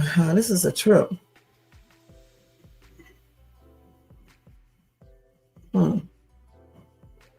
But as we see other witnesses come up there, okay, if their testimony is not proven, then that'll be good for Sean Combs. Okay, if his defense attorneys get up there and tear them up and show proof that they were not coerced, they did this all on their own. They all consented to everything. If they can show that, then that's going to be, good news for Sean Combs. But if the defense attorneys don't have proof to show that, then the prosecutors are going to be tearing his ass up. It's just simple as that. So hopefully his defense team has, the proof that they need to show that these people are consented to all of this stuff. You know what I'm saying? They consented to, all this weird shit that they were doing at these freak offs. And hopefully they don't have any type of proof in those videos which shows Sean Diddy Combs doing things, like forcing people to do things, just any illegal acts, hopefully they don't have that. Now, they just got videos of all of them engaging in entanglements, and you don't, it doesn't look like people are being coerced or forced or threatened, then it is what it is. So hopefully they have that. Yeah, but that's still kind of trickery though. That's still kind of trickery, because the reason why I say that is because he was threatening her, telling her that if she didn't do certain things, he would leave. He also said, that's what he said, that she wouldn't hear from him again. If he was talking about that, because the only other thing he could be saying is that she won't be alive to hear. But I don't think he was saying that. He was probably saying he won't be around. Then he was threatening her, telling her that he would release those videos, so her career would be messed up. So to me, I'm not a lawyer now, but to me, that sounds like, he was forcing her to make these calls, to call up male escorts to come there, because he's the one who paid them, not Cassie. Y'all hush. You said, wait, hold on. You said they also showed text messages that Cassie said, "I love you," and she wanted the F. He said, "I wanted to do a freak off." She said, "I want to do the same thing." No, it's not forcing, but she said she did that because it is trickery. She did that because she said she did say she did it because she loved him, and that's what he wanted. And also, if she didn't do that, he would get mad and he would beat her. She said that. It's very tricky. You said that's not tricky. She chose to deal with that. No. She did choose to deal with that. Okay, but it is what it is. He played on that like some men do. You can see it many times in relationship. These men will be doing all this weird shit. Okay, but they'll be, basically conning the woman, making her, encouraging her to fall for him and things like this. And then, he start, doing things to her, encouraging her to do things. And if she don't do it, then she get her ass whooped or whatever, or he take things away from her. And that's what Sean Diddy Combs allegedly did. Cassie said he took stuff. In that video that we saw, he was taking her stuff then. He even went over there and took her cell phone. He took her stuff. And that's what he was doing in the relationship. When she didn't do the things that he said do, she said that he would take things away from her, period, or either she would get her butt whooped. So to me, that is coercion, that is forcing her and everything else. And she stayed with him because she was in love with this creep. Because when he wasn't doing all of this, he was nice to her. He was loving to her. He was a whole different person. But then if she didn't do something right, or if she looked at a man, if she talked about somebody, she accused him or whatever, if she didn't do the freak offs, if she stopped too early or whatever, then he would change up, period. And that's pretty much normal in these type of relationships where people practice domestic violence. Okay, so let's see here. Right. Okay, you said you go to school for law. Now shout out to Spring Arbor University. Okay, shout out to your university. No, she did not what? You said some women are strong, some are not. You are not her, so you cannot say how she feels, but you do have your opinion. Yeah, that's definitely true. She said it was time she didn't want to do it, but she did it because she felt like he would leave. She chose to do things. Yeah, he would leave because she was in love with him. But she knew that he wanted her to do that. She knew that. So that's why she did it. She was trying to make him happy. That's still, some form of coercion. Because he knew that. He played upon that. He played upon that. He played on her emotions. Okay.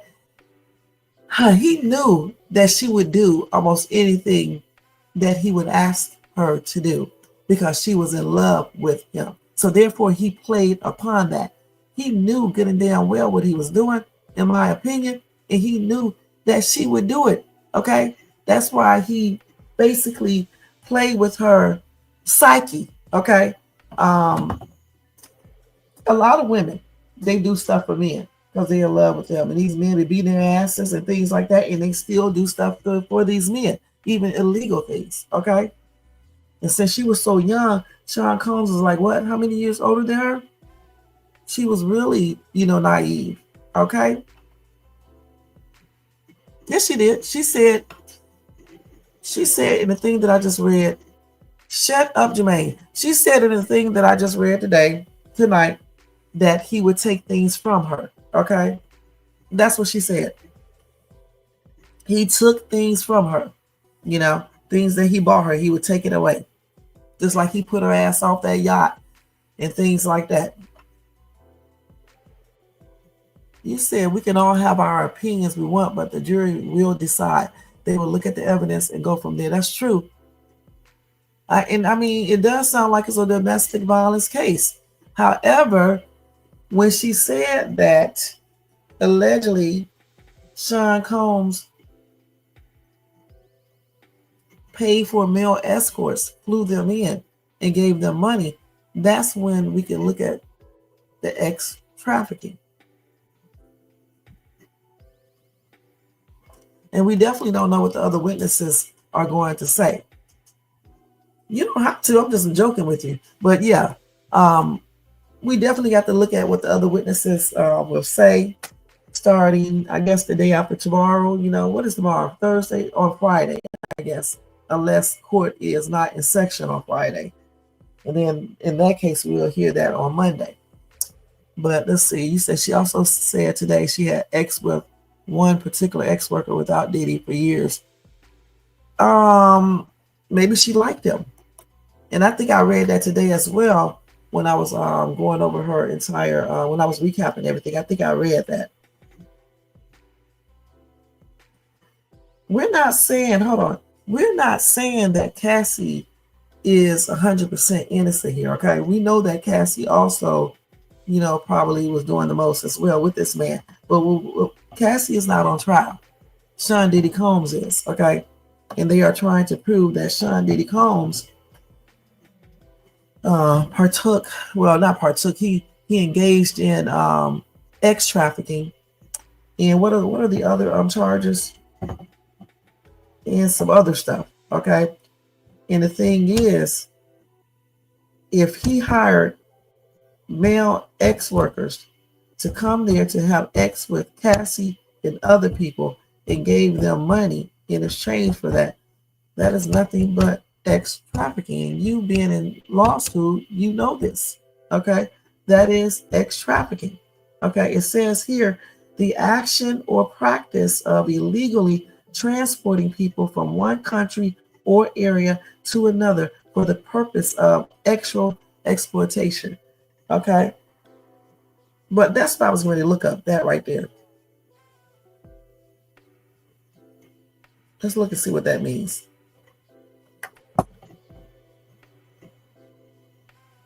In law, let me see this.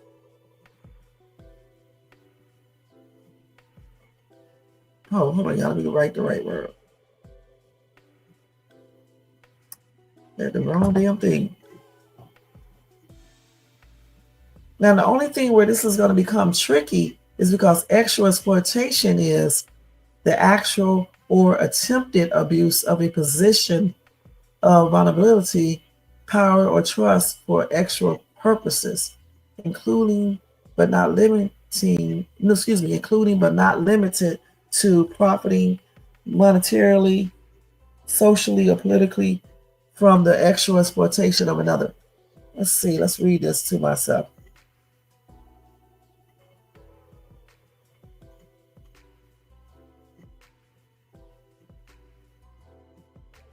So I don't know about that part right there, because if a male ex-worker is flown in, right, to have ex with someone else, for money, I don't see, because that's his job. That was his job. His job is to do this. So I don't see how that would be an actual or attempted abuse of a position of somebody being vulnerable. Okay. Maybe if you look at it, if you look at this regarding the victims, that may be for the victims if they were like on drugs or severely intoxicated, or if they were coerced or threatened or forced.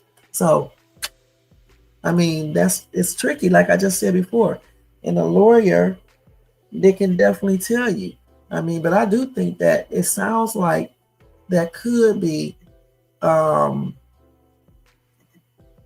ex trafficking if he actually did that. Because you can say that the people who he called them for, and they did not want these people to come there to have, with them. At least that's what they claim. I don't know. They could have, I'm just saying. So if that's true what Cassie is saying, then they would be vulnerable because they didn't know that this person was coming there to have X with them, and then he paid them. Good and dead going well, Cassie didn't pay them with her money. She paid them with the money Sean Combs gave her to pay them, allegedly.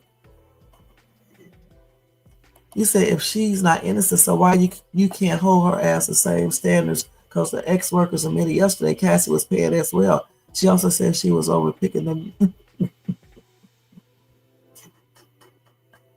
Listen, she was picking those men because Sean Diddy Combs allegedly told her to. I don't know why y'all keep on letting this man trick you guys. He told her to. He allegedly told her to pick these men out. And then also, too, since she was hooked on drugs, and things like that, so she probably wasn't thinking clearly. Okay, since he had opened her up to this world, she probably, knew that she probably enjoys certain things. Let's keep it real. Also, he would get mad if she didn't do certain things. So she had to go along with it because she wanted to keep him because she was in love with this dude. She liked him. She loved him. Okay, so she's going to do whatever it takes to make him happy. So one of the ex-workers said he wasn't paid, that he loved, what? One of the ex-workers said he wasn't paid, that he loved doing the, what? Well, that's one. What about the rest of them? Okay, what about the rest of them? They were paid. Well, maybe she liked that one right there. You know what I'm saying? I mean, sometimes when people be hiring these people, these P's, they like the one particular one, and sometimes they don't pay. They just continue to see that person and do it for free. So maybe that was the case. No, I'm saying that Diddy, who did she get the money from? She got the money from Diddy. Okay, so basically, since Diddy gave her the money, then Diddy is the one who paid. Okay, Diddy gave her the money, and so therefore, he told her allegedly to pay them. So therefore, she did it. Okay.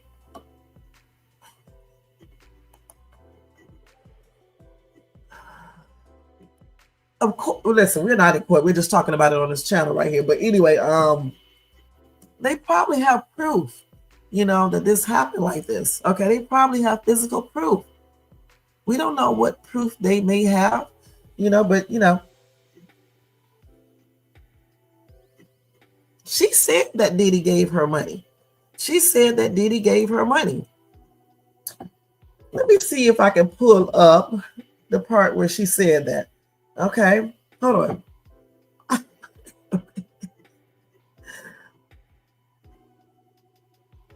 Hold on, y'all.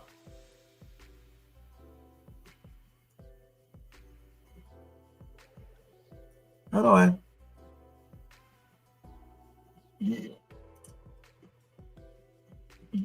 And she did.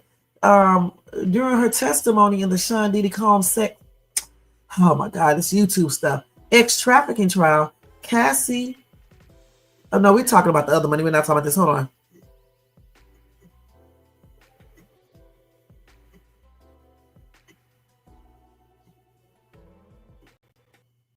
And she did ask for 30 million too. And she went, I guess they went down and agreed on 20 million. Okay, let's see here.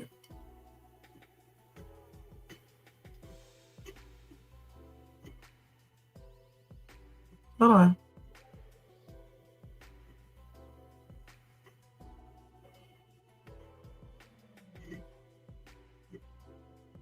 I'm not talking to answer the wrong question. Hold on, I'm trying to Because I know I read that, okay, in here. Let's see. Let me see if I can see it on here real quick. I thought I read that today. Y'all got me reading through this stuff again.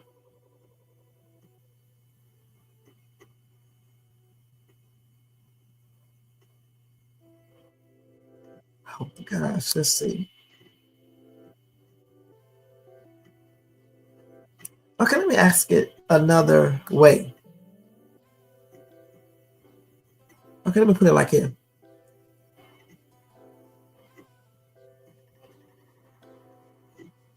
Let me put it another way.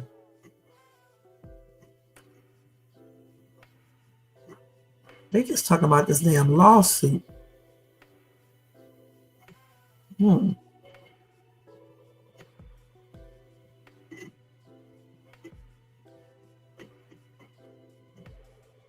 You know he gave her money throughout that relationship. Come on now.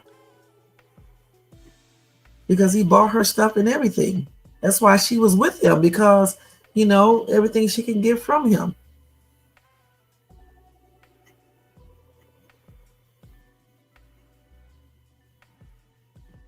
Let's see.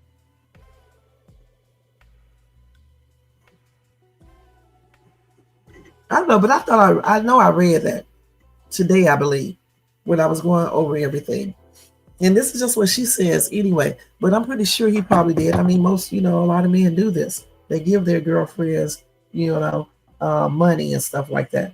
Because where would she get this money from to pay ex-workers? One man said he was paid, what did he say, hundreds of dollars or thousands of dollars? Cassie wouldn't have that type of money. Good and well that Sean Combs gave her that money, allegedly. Because they know that Sean Combs gave her that money and told her to do that.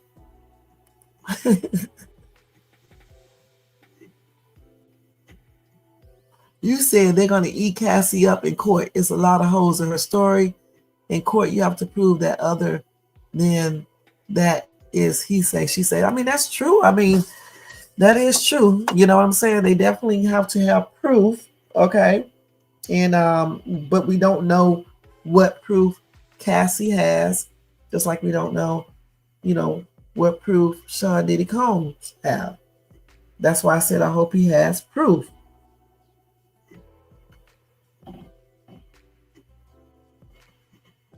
Good and well, if he was controlling her, he had to be giving her money because he was controlling her with money. And that's why she was doing some of these things. Let's see. And I did read tonight where she said one of the ex-workers she kept seeing. She definitely said that. But so, I mean, she must have clearly liked that one.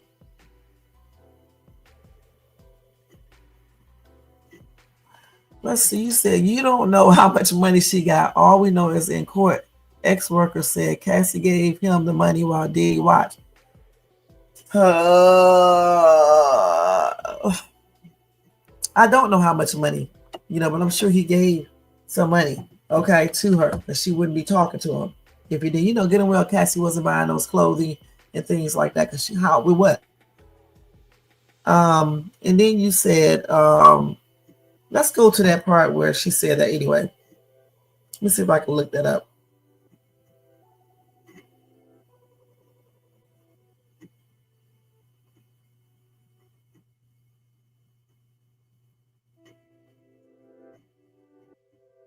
Hold on.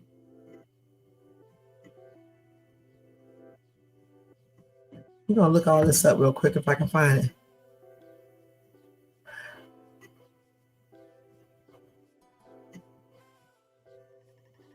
Yeah, let's see.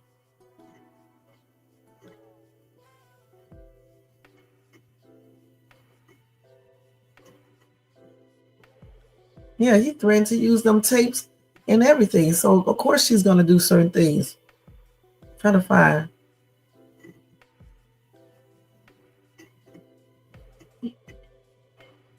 Okay, so you talking about Dan, what is his name? Daniel? That's the one, Daniel Phillips, right? That's who you're talking about. And he was paid by her. That's the one you're talking about.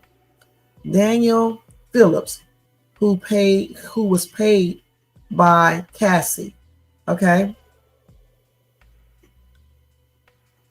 He said he was hired to have sex with Cassie, okay, at that hotel in Manhattan while Combs was in the room. And that's the guy who said that he overheard Sean hitting Cassie, okay? And she was shaking. She was afraid. And she said, we started talking for a while before we ended up kissing each other. Is that the person she kept seeing over and over again?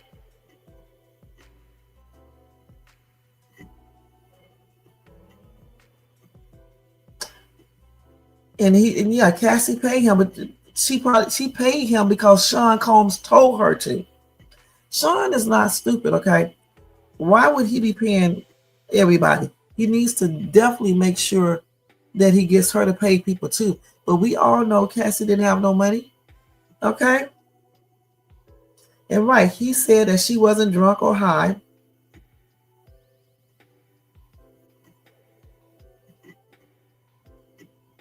And then they asked this dude, is it fair to say she was in complete control of everything she did? And he said, I cannot say that. Okay, that's the male ex-worker that she paid. Okay.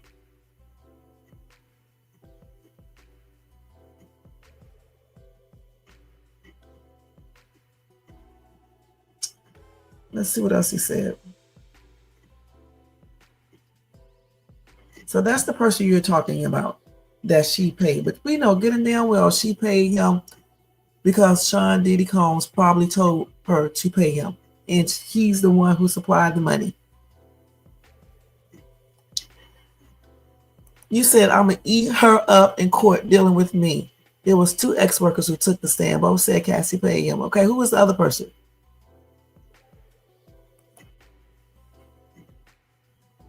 We don't know what she may say later on tomorrow. We don't know what she may say tomorrow, okay?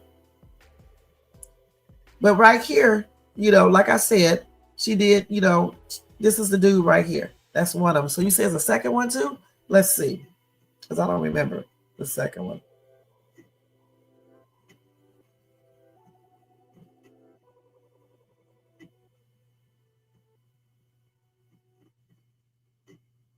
Hold on.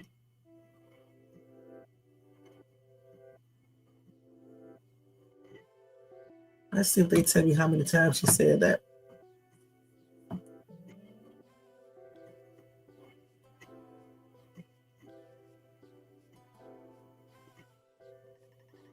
So I see him, the male, Daniel Phillips. Okay, I'm looking for the other person.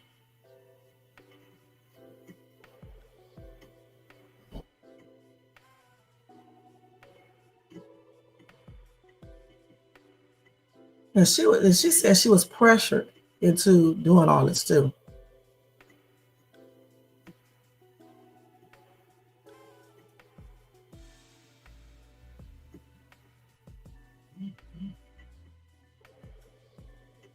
See.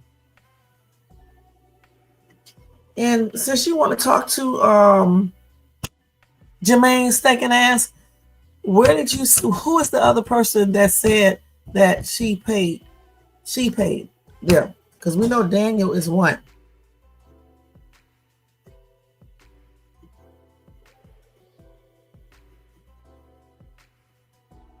Let me see what she said right here. Hold on. It's not going to stand up what you guys are talking about because right here she said that, yeah, she says that she did freak offs and everything for years. And she said if she did not do these things, she was going to get in trouble by Sean Combs. Period. Let's see what else she said.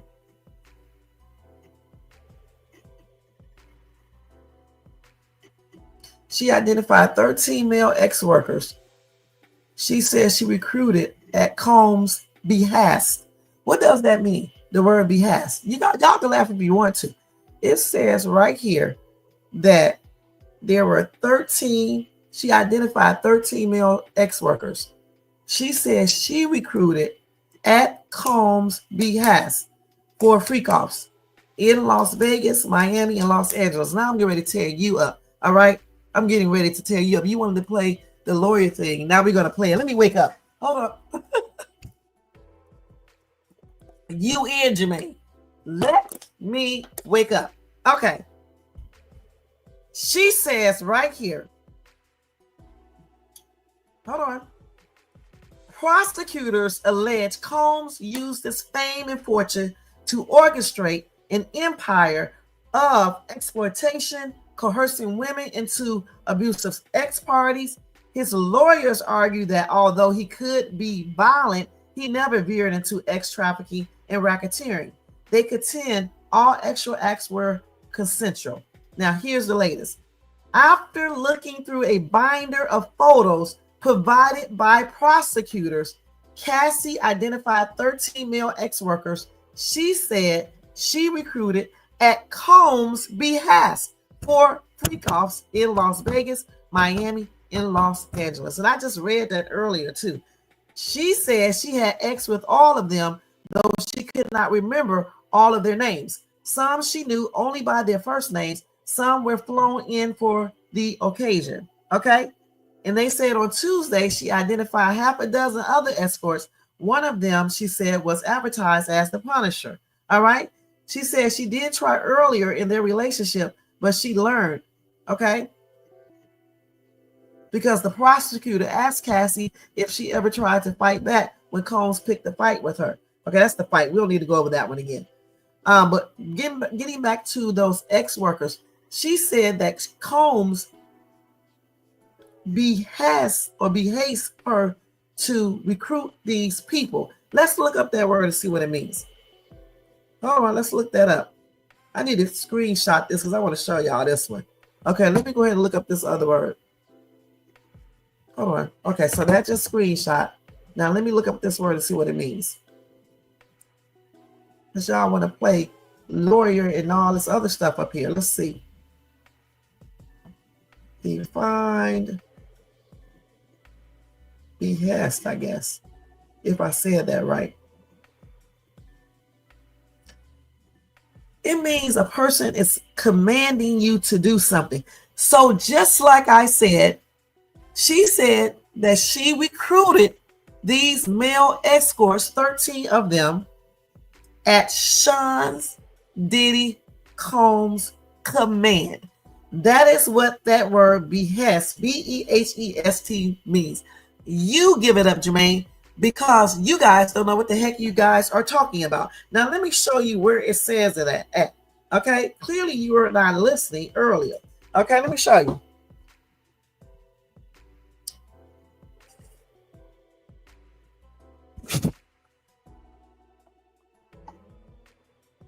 Y'all better stop messing with me. And then I'm going to go to the actual other paperwork where it said that at when she was talking in court today or yesterday.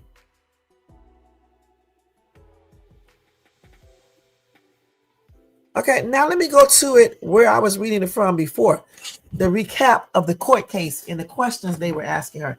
A prosecutor was talking to her today, asking her questions, okay, about these male ex-workers. This is what she answered with, okay? She said, they said that Cassie identified 13 male ex-workers. She said she recruited at Combs' command for freak-offs in Las Vegas, Miami, and Los Angeles. All right, point blank, your case is closed. So again, he told her, allegedly he commanded her to do these things. That's why she's not being locked up. Okay, because he told her to do it allegedly. Okay, and if she did not do it, like she said, he would do something to her, or either he would threaten her career or whatever else he would do. Point blank. That's why it's called coerce, lawyer. All right. Now, let's go back to what I was reading earlier when I went over that. It's a lot of stuff I got here, so I don't know if I still have it, but I can damn sure go ahead and go back to recap the case. Let's see here. Let's go down. And this may take a little time, but we will look for it because I got a lot of stuff here. I think this is it right here. Let's see. Let's see. Y'all better be glad that something is wrong with my tongue and stuff. I can't talk like I want to. Okay, let's see here. Let's see. That's not it right there.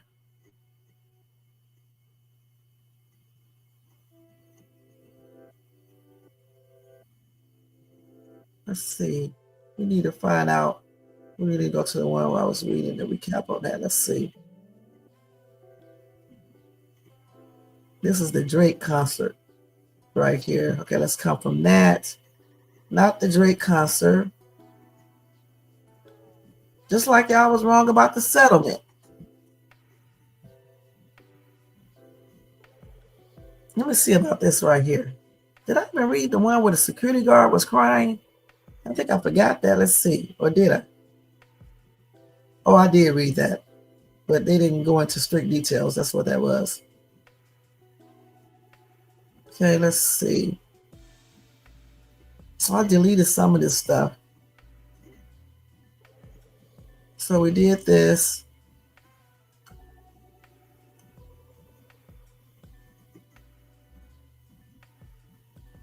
You guys don't listen because I read this stuff and we went over this a few minutes ago.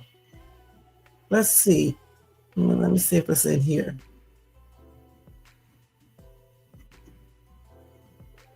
This is where she was talking about Suge Knight stuff right here.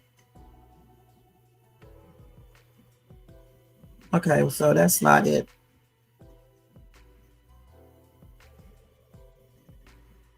This is the beating video. I think I probably, let me just go back over here to look up her recap of the case. Y'all be making people do extra work when I just read all of this stuff before when I was recapping everything. Diddy trial day 3, Cassie testimony. Okay, so let's look over here and get that exactly. Okay, let's see. Let's see if it's this right here.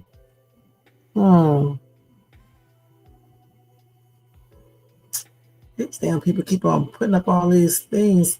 I don't want to use that one because they keep on trying to make me buy stuff.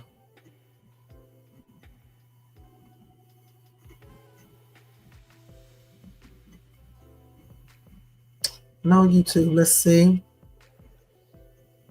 The thing is, I just showed you what's the name of it, okay? Point blank. And when I was reading the recap, I went over that already.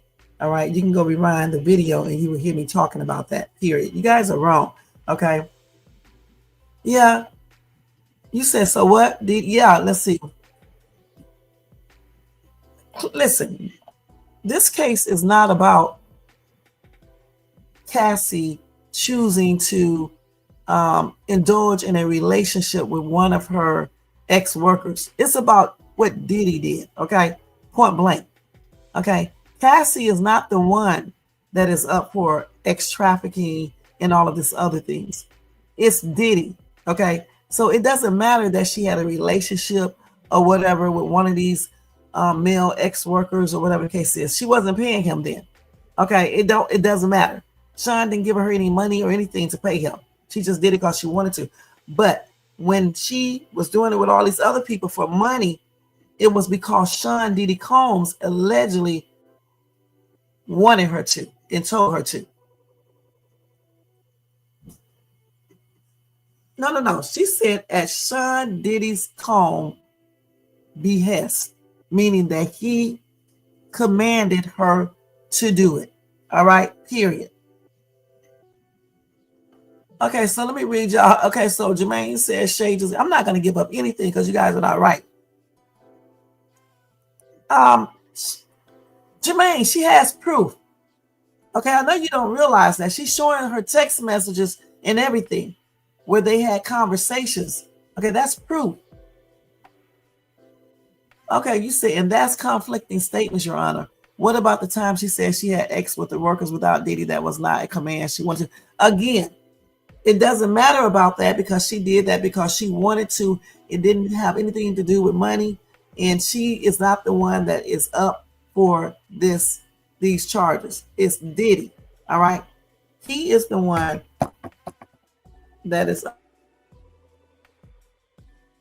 up for X trafficking. Okay, because he is the one allegedly who gave her the money to pay these ex workers, and also he is the one allegedly who told her to contact these people. And it's a smart move because I'm pretty sure he probably too thought that with her doing it, she would take the fall for that because it would be hard for her to prove that he commanded her. But since she was recording things and writing things down and keeping text messages and taking pictures, there you go, right there. I don't know if I'm just saying a relationship, so she kept on seeing him. She didn't say she was in a relationship with him. She just said she kept seeing him. And she said how long she kept on seeing him too, because I remember reading it. Okay. Okay, y'all two men, okay, are tripping, okay?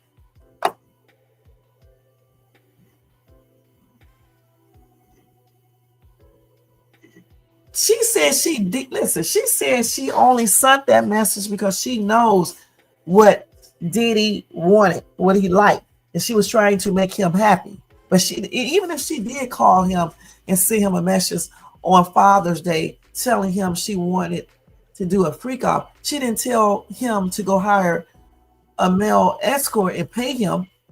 You know, you listen, you can have the old word all you want to, but when you start involving money, that's when it becomes illegal, or if you force people to do it. So if she's telling him that she wants to do a freak off, but she's not saying go pay these people, okay, then okay, that's not illegal.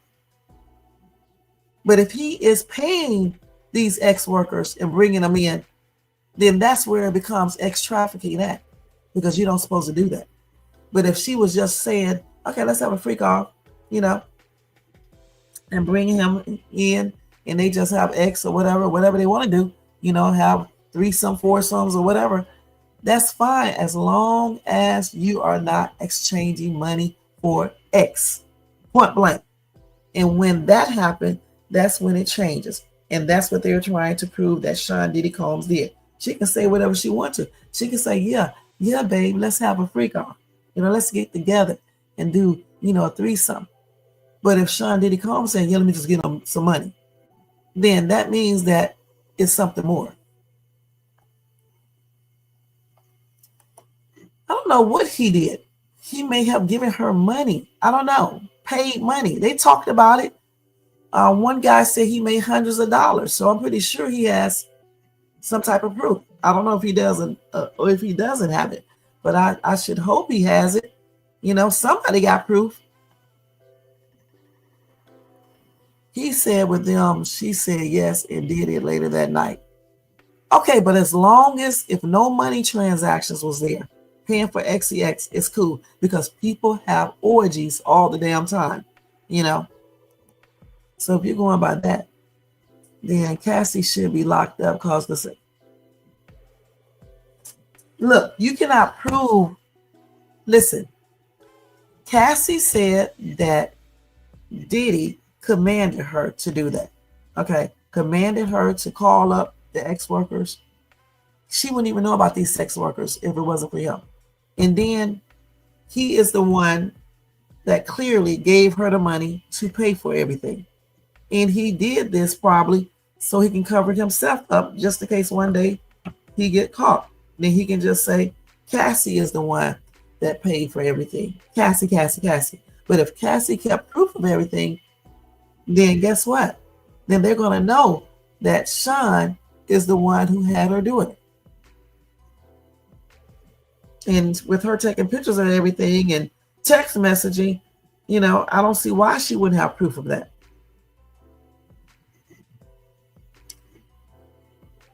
I'm still looking for this other thing here. Let me see.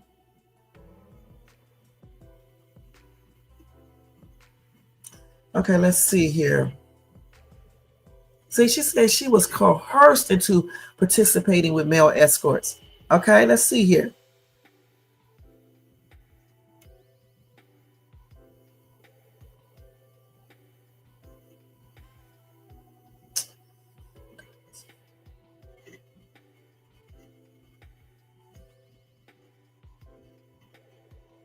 Oh, I'm trying to read it, recapping it.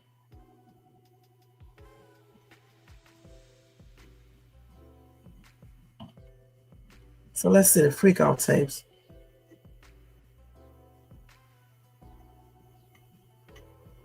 And then that's another thing. They showed them the video in court. Okay. And then they showed still shots. And even the jurors was looking like crazy because of all the weird shit and things like that was going on.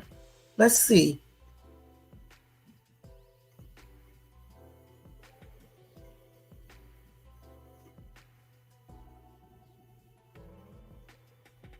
So even on her 29th birthday, she said she went to dinner with her friends that combs through for her, but she didn't think he would show up.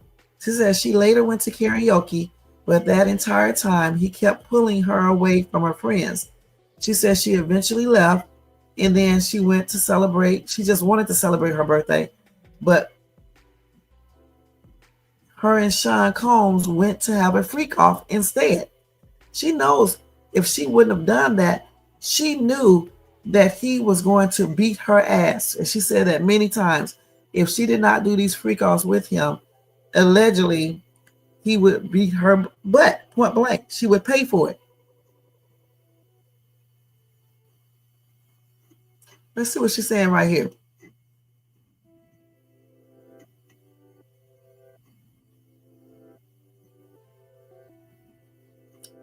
Okay, let's see if they do another recap. That did not show every single thing, but because I went over a lot of stuff. Let's see. Let's go from the beginning.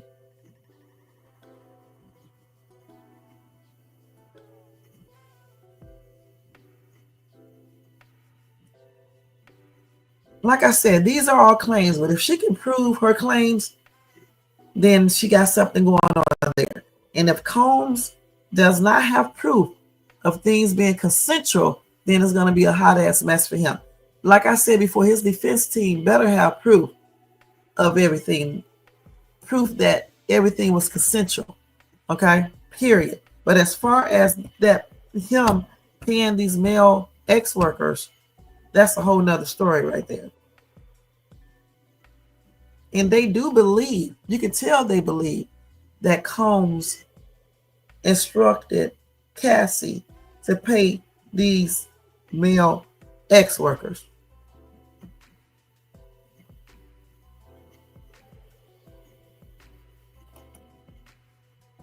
Daniel did. Okay, he took the stand and said she paid. Okay, but Cassie said that she paid because she was instructed by or commanded by Diddy. We're not talking, listen, this is not the exact same thing, okay? This woman endured domestic violence, okay? Allegedly he was beating her up. He was doing the most.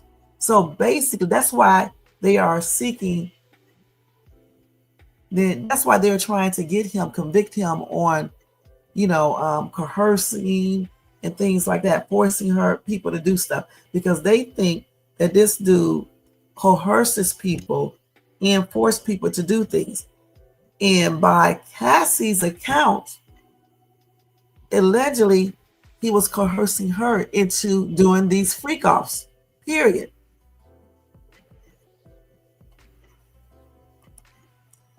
The law doesn't typically allow, well, in this court, they are using this. I don't know if they're going to allow it or not, but they're using that.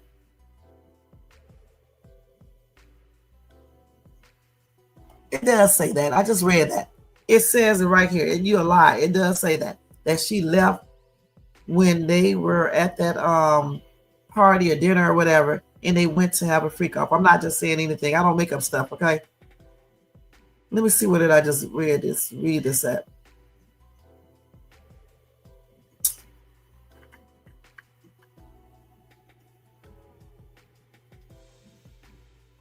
Okay, hold on. Where did I just get this from?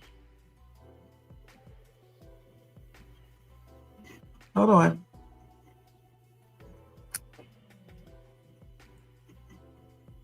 I think it was, I don't know if it was right here or not. Let's see. We're talking about the time when she had her 29th birthday party. And it does say that they left there and they went to have a freak off, just like I just said.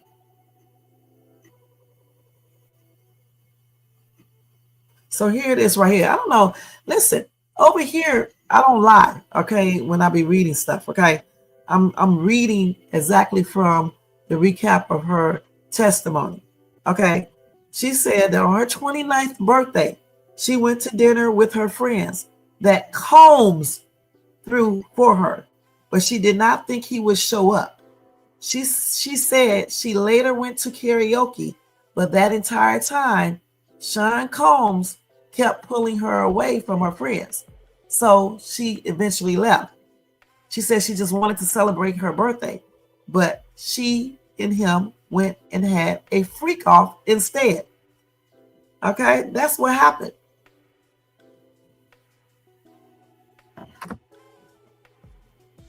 Yeah, of course. But the thing about it, if she has proof, you know, of any type, then it is what it is. And like if other people, the other people who were there at her birthday party, if they already questioned them to see if they were actually at a birthday party, if she left with Combs and all this other stuff, then that's proof that they were there. And then when she left, if she has any type of proof that they had a freak off on that day, they took pictures or whatever the case is. Remember, Combs claimed that Cassie also took video recordings of the freak offs. So Cassie may have a recording of that night. Okay? But I don't think she had those recordings because she just wanted to see them. I think she had those recordings just in case somewhere in the future she wants to use these to prove that certain things happen. And that's exactly what she's doing. So the thing is that that's going to be her proof. She has video recordings on her phone, and the feds already seen it. And they are talking about domestic violence. We're not saying this is not the argument. Okay, the argument is this right here. If Sean Diddy Combs hired male ex-workers to come there to have X with Cassie or anybody else and then exchange money for that service, that is called X trafficking. That's what they're doing. That's why they have her up there. That's why she is going through all this stuff. Okay, because they are trying to paint a picture to the jurors that this dude did do X trafficking. Because listen to what Cassie is saying, plus Cassie showed text messages and things like that, and then they have photographs, they have still shots, they have videos, okay? And then they also have videos of freak offs, what they were doing there. So that's what they're trying to do. Nobody's trying to prove no domestic violence because we already know that he beat the shit out of her. Okay? They're trying to show everybody that he did engage in X trafficking and he was coercing and threatening and forcing. Okay? Plus they're trying to show everybody his character, what he's capable of doing. And when Cassie sits there and say 1 minute he's sweet and loving, but then he changes and he gets and goes into this rage and his eyes turn black and he started beating her ass and things like that, it shows the jurors a whole different side of him. Okay? So that's why she's up there. Okay, no worries.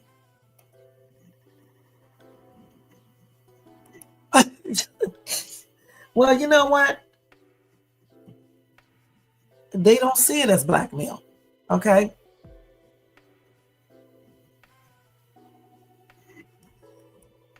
All of them did not say Cassie paid.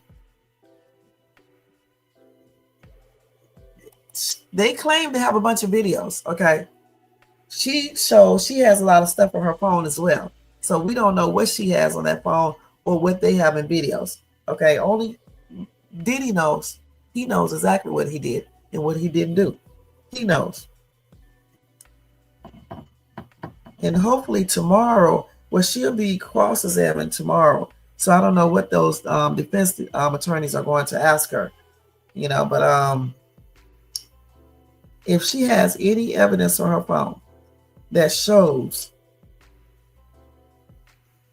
the freak offs, money's being exchanged, or anything like that, that ex-trafficking stuff may be proven. And if she has information on her phone, or if other people witness that Diddy is the one that commanded her to pay them, then it's going to be a trip as well. Of course, that's why I said if she has proof or if someone else has proof, because we don't know what the feds got on video. We do not know what Cassie has on her phone. We just don't know. As far as the domestic violence, we know he did stuff. We know she probably did some things too, but honestly, I don't really think they're focusing on no domestic violence. I think they're just using that to show other things. They're trying to determine and prove to the jury and the judge and everybody that he did do the ex-trafficking, and then he did, this is another trial, I can't remember what it is. He did, get people to come there to have sex with other people for money, along with, what else it was? I don't know about the other stuff, the racketeering, thing. But the ex-trafficking, it's kind of weird. So let's see. This is the one I just read before.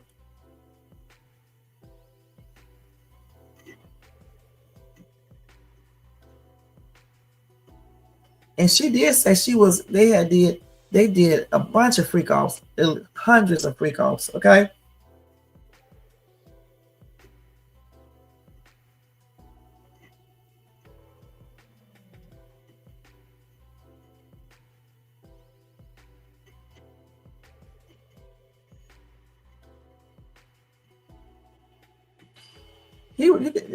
Honestly, you can tell that she was forced just reading some of her stuff that she was saying. Point blank. Y'all got to be real. You can tell. And I know this is not a domestic violence case, but you can tell, some of the things she's saying here. I don't think this stuff is made up. And if she had urinary tract infections from all the stuff she was doing and the sores in her mouth, if she ever went to the doctor or anything, and in order to get that UTI antibiotic, Cipro, you definitely have to go to the doctor unless, Sean had the hookup and got it for her. You know what I'm saying? Even the police officer, security guard, said that Diddy was trying to bribe him, but he turned the money down because Diddy was trying to keep everything quiet. But then Diddy say he was trying to keep it out of the public eye. But the thing about it, why would you go into the hallway in your robe losing control if you don't want the public to know about it? You should have kept it inside your hotel room. It doesn't even make any sense. You said if she had proved, she would have said that she harping on her abuse. That's all she's been talking about. Of course, because she's probably, listen, she's clearly, she clearly wants him to pay for beating her. Okay, let's keep it real. Okay, besides the money, all right, because he allegedly did a lot. Okay, but at the same time, the feds are saying that he could have possibly been engaging in ex-trafficking and some other things. So they are trying to prove that, because we already know he's guilty of domestic violence from the one video that we did see. We don't need to see anything else. We already know he's guilty of that. Okay, but the feds don't give a crap about that. They are looking at the trafficking and the other charges, because those are the charges that will get him incarcerated in prison up to life in prison. Okay, those are the charges that can do that. So of course they have to show, everything else so they can paint the picture that this dude is this way, and plus you can hear everything that Cassie said, especially in regards to the trafficking and all the other charges. If she's talking about this stuff and saying and telling it has proof, then there you go. And then if the other witnesses have the same type of thing and proof, then there you go. Of course, the other stuff is domestic violence, but still, again, inside of that domestic violence could be some trafficking going on. Because if you are paying people to come and have X for money, that is called trafficking. All right? And the thing is, if he ever paid anyone, then there you go. And I remember reading the other day that they said that Sean Diddy Combs paid. Now, these are all allegations, okay? Let me just say that right there, okay? We don't know for sure. These are claims and allegations until it has been proven in a court of law. Sean Diddy Combs is innocent until proven guilty, point blank, okay?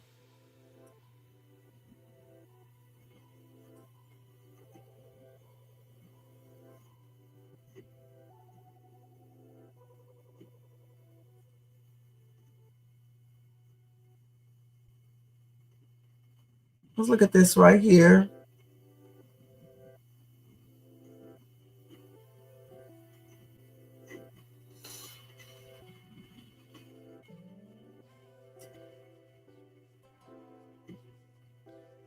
And remember, this girl was only 19 years old. So, yeah, he was very controlling just from reading all this stuff.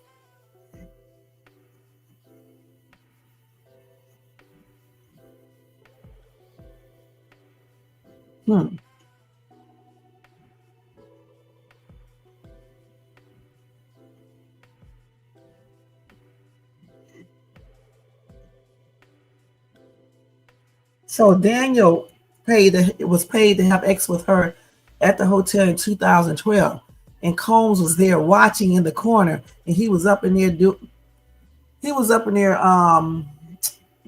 MASTURBATION thing. Okay, that's what he was doing.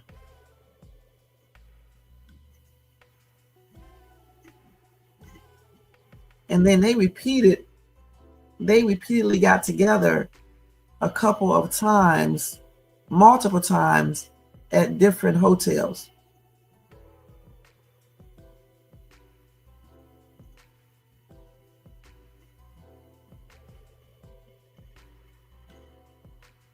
And of course, his lawyer, his defense lawyer said he is physical. He is a user. You may know of his love for baby oil. Is that a federal crime? No.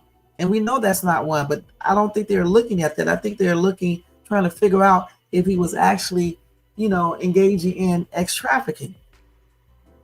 And one way to find that out is by having Cassie up there talking along with other witnesses. And you are going to have to talk about what went on. And if that includes domestic violence, then there you go. But I think they're looking at the fact they're trying to find out if he actually was engaging in the trafficking, and seeing what proof everybody has and things like that. But they probably already know that.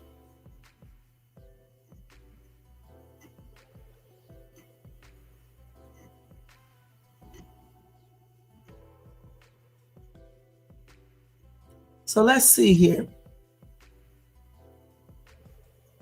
So Combs, well, we already know this, that Diddy said that, hold on. So Attorney Tenny G She argued that Cassie was a willing participant in their, wet life, while with Combs and claimed while she was with Combs, and she claimed that Cassie left Combs on her own terms when she realized she would never be his wife, never be his love, the love of his life. And then he said that she was jealous of the relationship between Combs and his late ex-girlfriend, Kim Porter. And that could be true, but the thing about it, nobody really cares about that like that, because what they're looking at is the fact that if he actually was engaging in ex trafficking, okay, if he was paying ex workers to come there to have, in exchange for money. That's what they're trying to get him. And they don't give a damn about all this stuff right here. You talk about the feds. They don't care about the domestic violence like that. They're talking about all this other stuff. And in order to get to this other stuff, of course, you're going to have to hear about the domestic violence, the relationship, and everything like that. Plus, they're trying to paint or show you guys his true character, period. And of course, the defense is going to use that excuse that Combs didn't want to marry her and she was jealous. I mean, this is the defense a lot of people use, but it still doesn't, it's not a defense in regards to him hiring male escorts and paying them for their service, actual service. It's not a defense for that.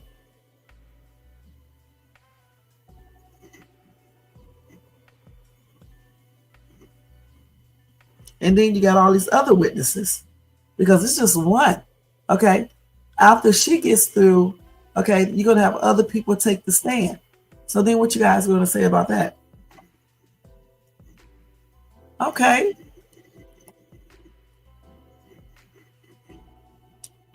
Cassie is not on trial. Okay. She is not on trial. We already know that Cassie said that, okay? But she also said that Sean Diddy Combs is the one who commanded her to do it, okay? Those are key things, all right? And if she has physical proof of that, there you go, all right? And then you got other people who are going to be on their stand saying something identical, including some of the the ex-workers. They could possibly be up there on the stand. And how did he pay them? Did he pay them with cash? They said if I'm not mistaken, they said some type of wire transfers. If I'm not mistaken, I may be getting this mixed up with somebody else's case. Let's see.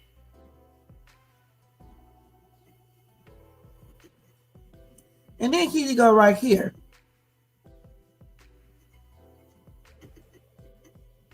Who is Johnson? Let me see. Oh, that's one of the other attorneys. Wait a minute, hold on. Let me see. Yeah.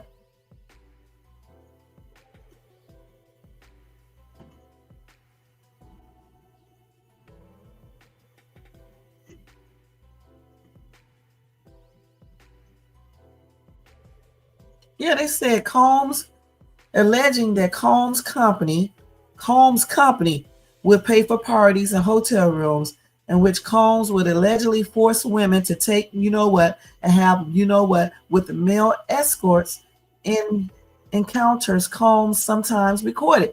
If he recorded these things, right, and just say in those recordings, he paid people, or he's talking about paying, there you go right there.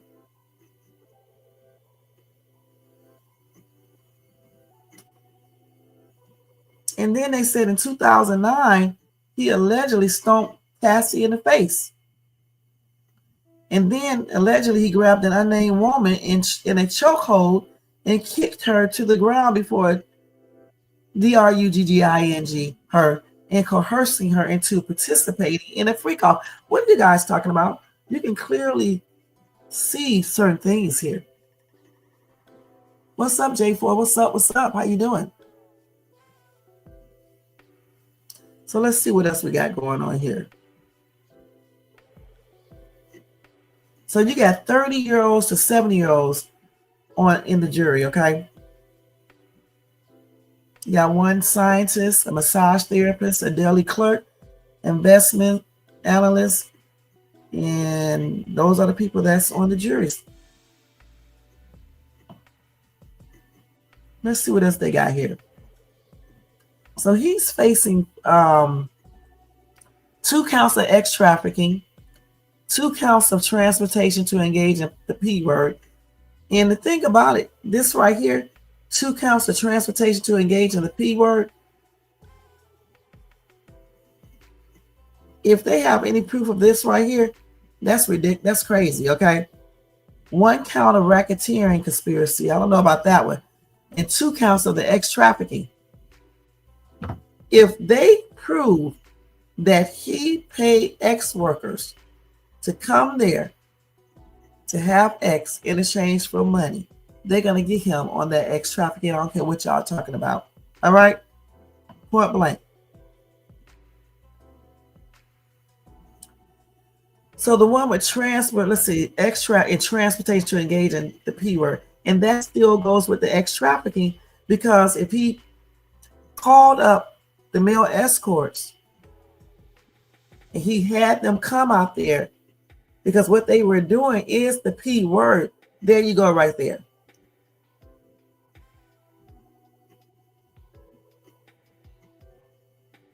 Who is victim number 2? Because victim number 2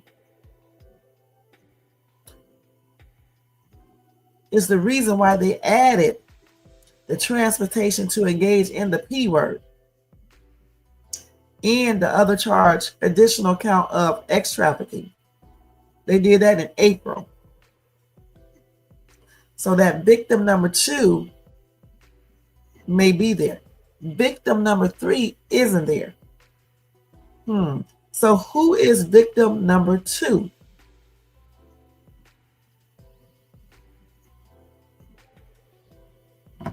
Like I said before, Diddy's defense team better have information that indicates that all of these people consented to all of this weirdness. It better not be anything in those videos that shows that he paid anyone to come there, any escort to come there to have X in exchange for money.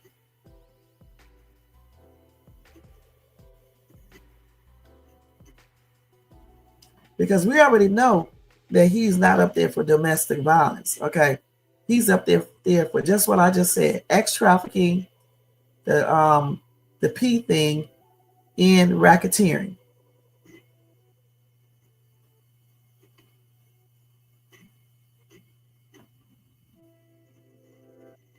Let's see what they're saying here. Oh, these are just scenes from it. That's his family members right there, okay? Let's see what else we got here. Because I did a good recap. I mean, some of y'all missed most of it, but yeah, I went over all this stuff already. Everything you guys are talking about over here, I went over. But they are trying to prove the allegations germane. All right. Yeah, witness number 3 is still missing. I doubt that person is coming. Okay.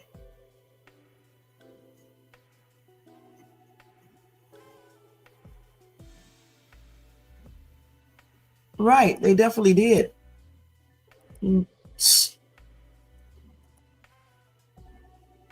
Right, J4. I don't want to say it here or either some other stuff. Right. Okay. And people, a lot of people are ruled by money. Always remember that. A lot of people are. So when you start offering that money, they be like, okay.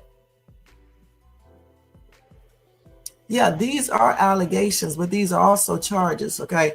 And they are trying to prove these charges so they can lock his ass up, all right? And if they prove these charges, they are going to lock him up. If they don't prove these charges, then he won't be locked up. Point blank.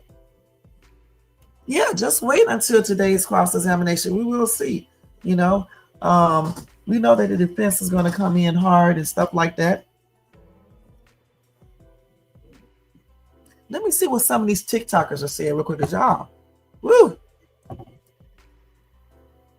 Let me see here.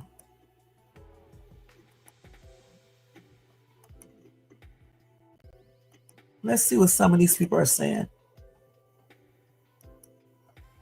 Okay, wait a minute. Hold on, y'all.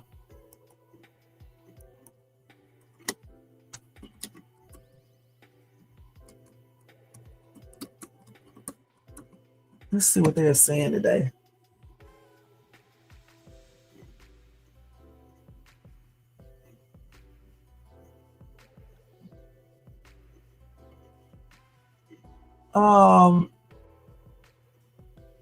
Let's see. I want to see there's somebody who look like they know what they're talking about. Let's see.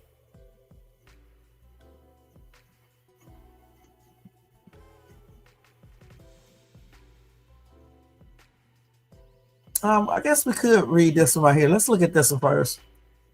I'm going to start this one with a trigger warning because what Cassie just revealed in court is heavy, not just for you and I, but it was also for the jury as well. She says in 2023, this is years after her relationship with Diddy and married to Alex Fine. She now has 2 kids. She started having flashbacks to all of the trauma and sexual abuse that she Thank you, Dre. Thank you so much. She no longer take it. So one day she's at home with her kids and her husband, and she asks, "Good night. Can you do this without me?" She said, quote, "I couldn't take the pain." So she decided that she wanted to walk out of the front door and walk into traffic. And she says the only reason she didn't do it is because her husband stopped her. She broke down as she's telling this story, and Diddy is sitting diagonally across from her, his kids behind him. That incident prompted her to go to rehab. She says she was coming off of Valium because she was taking so much because her anxiety had gotten really bad. Says the rehab was more trauma therapy, and there she started to unpack all the things that she had experienced over the last decade. She put pen to paper and started writing and writing. She says until she had a book. I'm going to read some of my notes for you guys so you can hear her words. She said, "I really wanted Sean to read it, to understand. I don't think he understood." She said, "I was begging for sorries, and I wanted him to understand the pain he put me through." And she goes on to say that she took too much responsibility for the freak-offs, that she would do absolutely anything for him, but that anything never stopped. At this point, she is fully crying. Her face collapses into her hand. According to her testimony, she sends Diddy the book through his assistant, Christina Coram, but she says they didn't take her seriously. They didn't think she would do something like that. So then she had her attorney reach out to his attorney. She also offered him the chance to buy the book rights for $30 million. Why $30 million? She says she doesn't know. She came up with a number that she felt would alert him, but he said no. She never received any money. And she also says she doesn't know if he even read the book. After that, she filed her bombshell lawsuit in November of 2023, which she settled in less than 24 hours for an undisclosed amount. But today, she revealed that amount. She says she settled for $20 million. That lawsuit sparked this criminal investigation. When prosecutors asked her today, "Why are you testifying in this case?" she said that she can't carry this anymore. The shame, the guilt, the way she was guided to treat people like they were disposable. She said what's right is right and what's wrong is wrong. And she wants to do the right thing. After she was done testifying, I saw a female juror turn to a male juror and mouth, "It's hard to hear." And he nodded in agreement. She then started wiping away tears. There are also a lot of jurors with their hands over their mouths, intently listening. I'm also working on a multi-part series of her testimony. This isn't a part of it. I just wanted to update you as I got out of court. But if you do want to follow along, I'm posting part 4 shortly. It will be in chronological order. I'm going to start this one with a trigger warning because what Cassie just revealed. Okay, let me go to another one. Not just for you and I. I want to see what she actually talk, what they saying on here. Let's see what she said. I'm going to start this one with a trigger warning because what Cassie just revealed in court is heavy, not just for you and I, but it was also for the jury as well. Oh, that's the same one I just did. Let's do another one.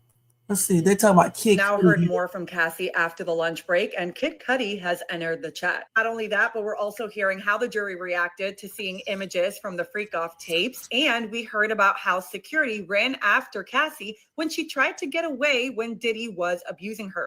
Cassie also admits to being physical, and we get information about how much her mom did or did not know. No videos were shown today. Instead, jurors were handed personal screens so that they could privately see images taken from what Cassie called freak off videos. Cassie had a binder on the stand with her, and she was going through images identifying people in them. Cassie was listing the names of the male escorts, and in some of the images, she said it was herself with baby oil on her, and reporters say that one female juror rested her hand over her chest. Also say that a male juror quickly averted his eyes, and another wrote notes while clearly shaken. Prosecutor Emily Johnson then shifted the focus to when the abuse began. He said the first time that he got abusive with her was in New York when she was in his Escalade. Cassie said they were at a dinner and she had seen Diddy flirting with someone else. Now, apparently another person had seen her watching Diddy and she just shrugged her shoulders. Cassie said she got into the car after dinner, and in the car was the driver and security, and said that when she got in, he hit her on the side of her head. Cassie said she fell on the floor of the car and she was shocked. I didn't necessarily understand what happened and why he was so angry, except for the little bit he said as he was hitting me in the car. Cassie detailed another incident that happened in LA. She said she was speaking to a producer about her music, and that's when Diddy accused her of being a... Cassie said she was intoxicated and she punched him. Prompted Diddy to not only beat her, but stomp her in the face while she was on the floor of the Escalade. When they got to the house, she jumped out of the car and tried to run across the street, but Diddy's security caught up to her and brought her into the house. When she eventually looked at her face, she couldn't even recognize herself. She said there were knots and bleeding, swollen everything, and I looked horrible. Another incident was when Diddy beat her after a party at an LA club, and she told him she needed to get out of the house and be in a hotel. He testified that security covered her up and snuck her into a hotel, and she stayed there for a little over a week. And for those who like to stupidly comment, well, why didn't she leave? She said she didn't have the resources and she didn't feel safe to do so. In her own words, I understood Sean's capabilities, his access to guns, and the threats that he made prior to that. When it comes to her mom, she said she never told her mom the truth because she was ashamed. She did testify that her mom once reached out to her to ask her if a blind item she read was about her. She had to ask because, of course, the blind item doesn't include names. She said, I didn't want to put my mother in danger of knowing anything to that magnitude. She talked about another frightening night where she went to a party without telling Diddy, and Prince was there performing. Diddy showed up and she ran. Later, he found out what hotel she was at, and she said he dragged her into the room, beat me up in that room, threw luggage, called me names, and said she had bruises and knots on her head. Now we get into Kid Cudi and how Diddy found out about this relationship. He said it was actually during a freak off where Diddy had seen an email on her phone. He lunged at me with a wine opener. I ran to Scott's house and used a burner phone. Later, Diddy not only threatened to have her freak off tapes released, but that he would harm not only her, but also Kid Cudi, which I'm sure you know he's very capable of doing so. Cassie said he told her that he wouldn't be harming her and Kid Cudi with his own hands, and it would happen when he was out of the country. Cassie did email her mom and one of Diddy's employees, and that email was shown to the jury. She said that Diddy was threatening to release explicit videos of her, including on Christmas Day. She also put in this email exactly what I just told you, that Diddy had threatened her and Kid Cudi, but it wouldn't happen with his own hands, and when it does happen, he would be out of the country. And when asked if at this point she had told her mom everything, she said, I told you guys she got messages, text messages, okay? no, I just told her this was the first time. She also said she never told her mom about the freak-offs. When talking about the physical abuse, she said that yes, sometimes she did initiate fights, but she never left him bruised. Contrast, when he would be physical with her, there was always a bruise and she would have to hide out at a hotel for days. Cassie did ask for a break, but it's going to be a short one, and I will be back later today for the final piece of her testimony. So let's see what else. Now heard more from Cassie after the lunch break, and Kid Cudi has entered. Let's see what else she said. Did she do the other part? She did a good, I like the way she did hers. See if she went to the next one. So is this it right here? Let's see. Or is it this one? Did we just see this? Let's look at this one first. We got Diddy Day 3. I think we did this one. I think. Let me go to this one. We have an update on the freak off videos as it was discussed during the 10-minute break. Obviously, these pieces of evidence are very graphic, and the judge has decided that the public, including the media, is not allowed to see it. When that decision was made, reporters were seen sprinting from the press room to grab a seat in the courtroom. Obviously, not to watch the videos because they can't, but they want to be able to see the jury's reaction when they are watching it. Diddy's defense attorney, Mark Agnifilo, asked that the videos not even be shown on the monitors near their table because that's how sensitive it is. It's being said that those on Diddy's side are on edge, and one of his attorneys was seen whispering in his ear, and the other attorney was pulling at his fingers. Now, because they are having issues with the monitors, prosecutors have decided not to show freak-off video evidence until after lunch. Obviously, Cassie has already testified, mostly yesterday, about how graphic and intense these sessions can get. Of course, I don't think anybody should have access to seeing these videos, but I do wish we could see the jury's reaction because I could only assume how dramatic it will be. But for now, Cassie is back on the stand, and I will be back with more updates. Okay. We have an update on the freak-off videos. Let's say it, because she's pretty good. Wait a minute, damn, what do I think? Let's see. So I just watched that one. Did we just see this? Or did we see this? Let's see. After the short break, Cassie was back on the stand and she talked about the fact that there might be a video circulating of her that was sexually explicit. She told the jury that immediately her thoughts went to it might be a freak-off video, so she reached out to Diddy. At the time, they were in Atlantic City, and she said that she and Diddy drove from Atlantic City back to New York to confront the DJ who said he saw this video. The meeting happened in a restaurant, but according to Cassie, it wasn't just a conversation. She said it was a coordinated intimidation tactic, and Diddy had his security line the room. She also testified that Uncle Polly and her manager, James Cruz, were also present. Prosecutors then asked her how she would recover from these freak-offs, and she said she said she needed to feel numb, and they followed a disturbing routine. Massages, IV fluids, a chef cooking them meals. All of it was designed to normalize the aftermath of what she called physically and emotionally scarring events. She also said she suffered from frequent UTIs that got so severe that eventually antibiotics stopped working. She also added that she had sores on her tongue that she described as friction in her mouth due to doing oral during the freak-offs. One of the text messages shown to the jury was a text from her to Diddy saying another UTI with a sad emoji face, but she said she often blamed herself for this. Then came the testimony about Jules, who was the male escort who frequently joined her and Diddy at clubs. But Cassie said she didn't like going to clubs and they made her feel uncomfortable, but he would always push her to go. He would often drink or do substances before going. Prosecutors asked if she ever wanted to sleep with him, and she laughed and said, "No, but I knew him." When asked why did she said because of Sean. She testified that Jules was present during some of the freak-offs where Diddy would hit her. She said sometimes the assaults happened in the same rooms, and escorts like Jules would ask if she was okay afterwards. She said the assaults happened too frequently and happened in cities like New York, LA, and Miami. Now she talks about an incident that happened in August of 2013 where she was getting ready to go to Drake's OVO Music Festival concert in Canada. She testified that she was sleeping in her apartment after going out with some of her friends, and she woke up to commotion of Diddy being there. He was yelling about the fact that she was sleeping and not packing for their upcoming trip, and two of her friends jumped on his back because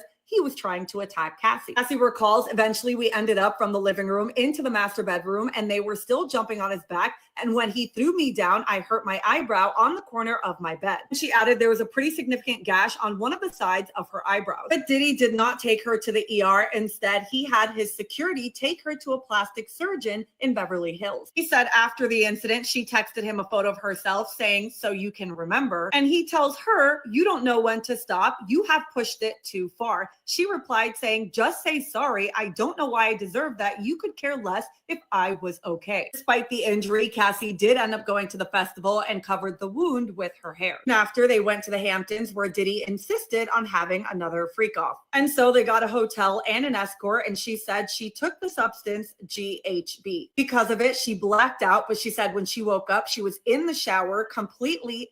And once again, instead of calling the ambulance, instead of trying to help her, he was just standing there freaking out. Once she came to, what did Diddy do next? He still made her have the freak off. Next came Cassie's testimony about Can. Cassie said Diddy had accused her of stealing substances from his boat, so he kicked her off. She said she was barefoot and didn't have her passport, but that night she did attend a premiere in a beaded gown. During the event, she said Diddy was squeezing her thighs so tightly that it left a bruise. A commercial flight home, remember now, this is a commercial flight. She said she switched seats because she didn't want to be next to him. He traded his seat so that he could sit next to her. And what did he do? Again, on a commercial flight, he pulled up tapes of their freak offs, ones that she thought he had deleted, and played them on a commercial flight and threatened her that he would release it. She testified that she felt trapped, terrified, and embarrassed. They landed in New York. They went to dinner, and Diddy demanded another freak off, and she did so because she didn't want him threatening her again. Prosecutors then showed the jury text messages between 2013 and 2017. One of them read, "Nothing good comes out of these freak offs anymore. You treat me like you're Ike Turner." She explained he was physically abusive. He put me down a lot. As much as I was built up, I was torn down. She also revealed that before these encounters, she would take because she was driven by anxiety. She said it was Diddy's driver, Raheem, who brought her these pills. Prosecutors then brought up a text message she sent to Diddy on Father's Day where she said, "You are truly the most extraordinary man. I can't wait until we have a baby of our own." When asked why she sent that, she said, "Because I loved him and it was Father's Day." Right before court was adjourned for lunch, she said she did what she had to do to survive. She also added, because it was the one thing that he made her feel like she was good at. As always, I will be back after lunch for more updates. After the short break, Cassie was back on the stand and she talked. A lot of controlling. If you guys don't see that, something's wrong with y'all. Period. A lot of control. If she's telling the truth, in which she does have, now heard more from Cassie after the lunch break, and Kid Cudi has entered the chat. Not only that, but we're also hearing how the jury reacted to seeing images from the freak off. Yeah, we already saw that. And she does have proof for some of this stuff in text messaging. And they're going to look at that text messaging. Let me see what else. I think we just saw this. Let me just Day 3 of Diddy's trial, and Cassie is back on the stand, and they took a 10-minute break. So I'm going to give you all the information that was given so far. It started off with Cassie confirming that the 2 thumb drives submitted into evidence with all the messages and photos came from her devices. And prosecutors returned to— What did she just say? All the messages and photos. Let me play that again. 10-minute break. So I'm going to give you all the information that was given so far. It started off with Cassie confirming that the 2 thumb drives submitted into evidence with all the messages and photos came from her devices. And prosecutors returned to the hotel surveillance footage, and if you didn't already hear, the entire 15-minute video was released publicly. You can see witness number 1, Israel Flores, who was the former security guard, but Cassie then talked about the aftermath. She said she left the hotel barefoot, got into an Uber to take her home, and then texted Diddy, "Please stay far away from me." But that didn't stop Diddy from harassing her, sending her text messages saying, "Call me. Yo, please call me. I got 6 kids. Please call me. Yo, please call. I'm surrounded. Call me for my kids. Help." When asked if she believed that Diddy was really surrounded by cops, she said no. Now, Cassie did respond to his text messages saying, "I have a premiere for the biggest thing I've ever done. I have a black eye and a fat lip. You are sick for thinking it's okay to do what you've done." Cassie told the jury she wore sunglasses to cover her injuries, but when she was in the Uber, she took a selfie to show her swollen lip. She said when she got home, her friend Carrie Morgan saw her injuries and called the police, and when they arrived, she refused to tell them who did that to her. For reasoning, she says she wasn't ready and she didn't want to hurt him in that way. But unfortunately, that wasn't the end of it, because Diddy showed up to her apartment, banging, kicking, and yelling at her door. And Cassie said this was pretty normal behavior. Cassie said eventually she went to the home of one of Diddy's longtime security guards, D-Rock, and stayed with him and his wife to feel more safe. Days later, she did attend her movie premiere and said that she had to wear a lot of makeup to cover the bruises and that she had bruises visible on her legs. Testimony then pivoted back to the escort arrangements. Prosecutors showed Cassie photos of dozens of men, some she recognized and some she didn't. Confirmed that many of these escorts were hired through sites like Craigslist, Backpage, and Cowboys for Angels. As far as the freak-offs go, we already know she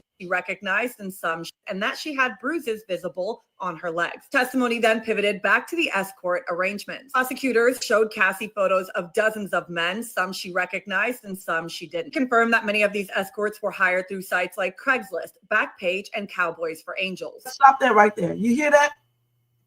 Many of these escorts were hired.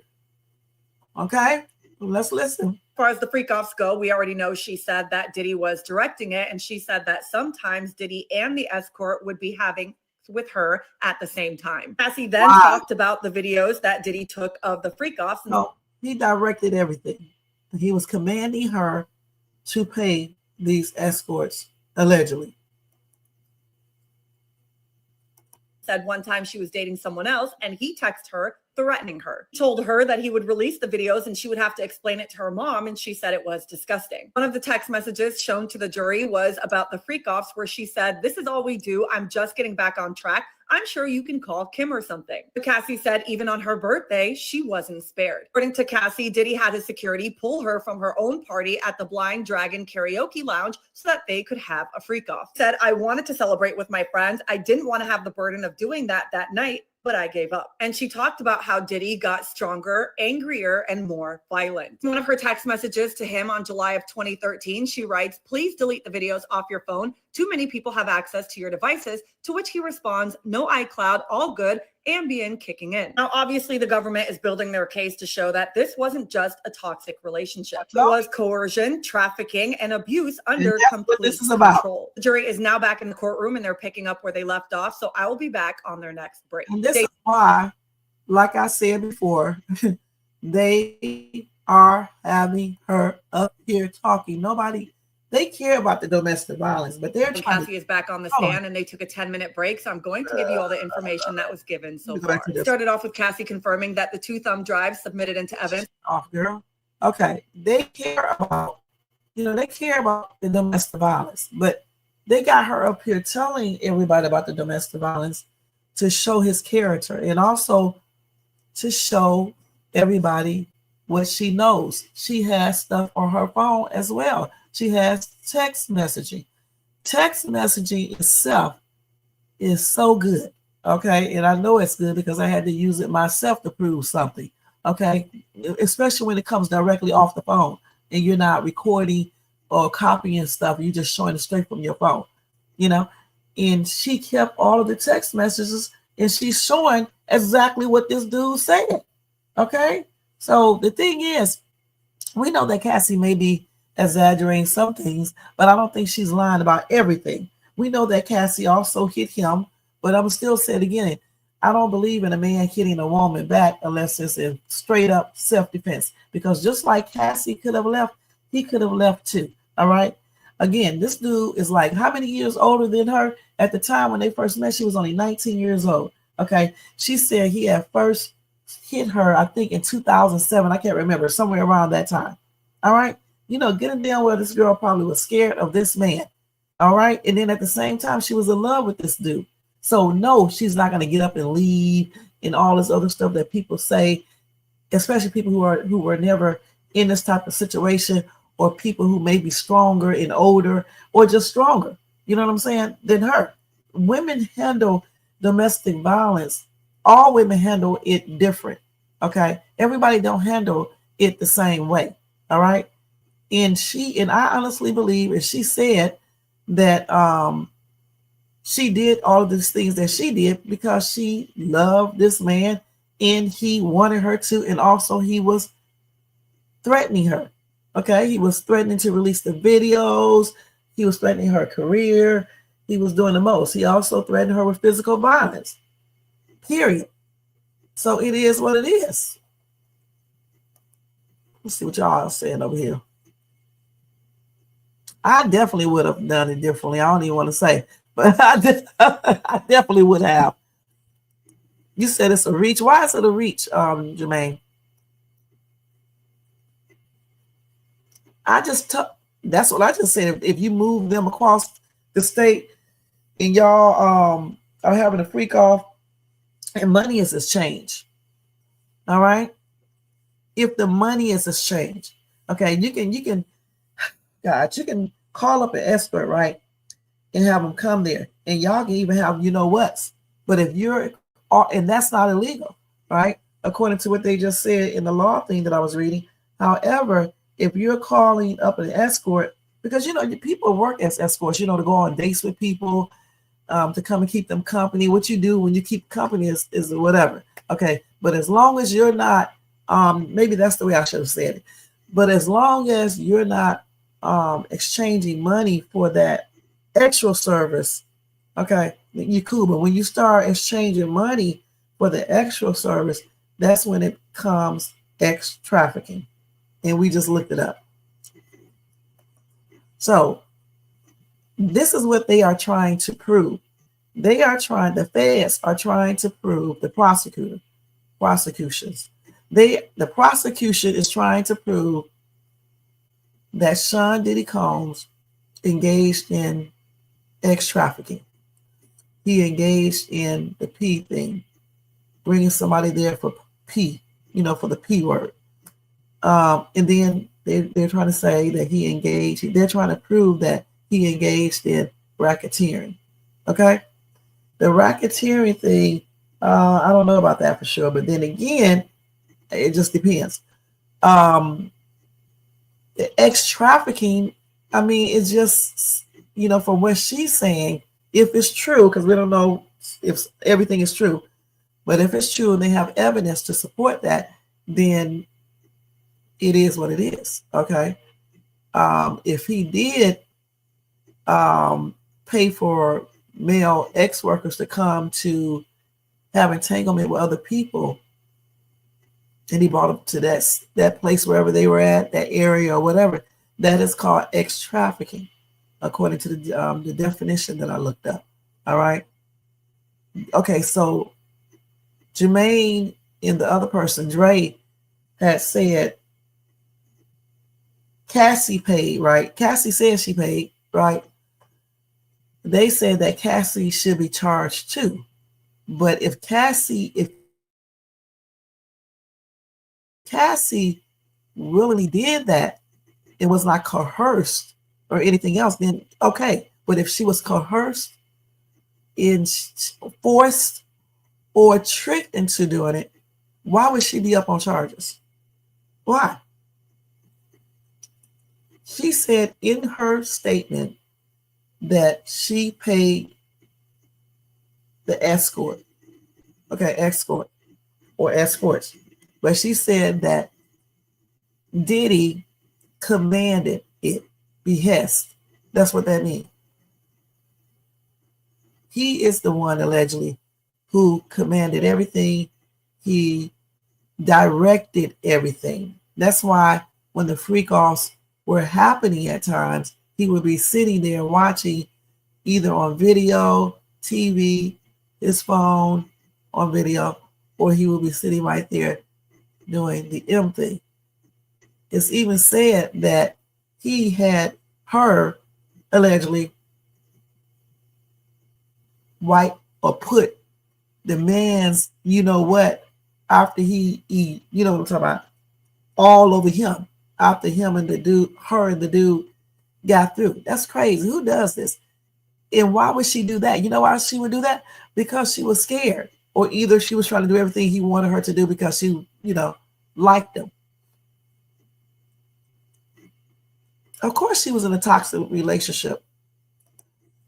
She was willing, and sometimes she wasn't, and sometimes she paid. Sometimes Diddy paid. No, she paid with Diddy's money. Why do y'all keep on saying that when you know good and damn well that Diddy gave her the money to pay? You know that. Diddy gave her that money to pay. Why are you trying to use? Listen, don't try to use the same type of thing that he's trying to use. That's why he had her pay it. Just in case he get in trouble, then he can say, no, he didn't pay. She paid for it. Come on now.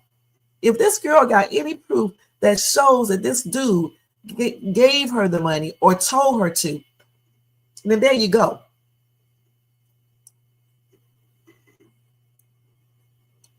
He coerced her into doing all this. He tricked her, allegedly, according to what she's saying. She didn't do this on her own, and good and damn well, she just said she didn't have the resources to leave. So how would she have a whole bunch of money to pay these people? So one male escort said that he got hundreds or thousands of dollars. One got paid $4,000. Good and damn well. How would this girl get this amount of money all the time? Good and damn well, Diddy probably paid for all her stuff and gave her money to pay these escorts. And she is not up here on she's not on the stand as far as the one that is up here, being accused of crimes. She's up here providing a testimony on a person against a person that has been accused of crimes. We know that's not the charges, but the thing is, they're not trying to get him on domestic violence. Do you understand that? They're trying to get him on ex-trafficking, on racketeering, and the other stuff. And the way to do that is bringing this all out.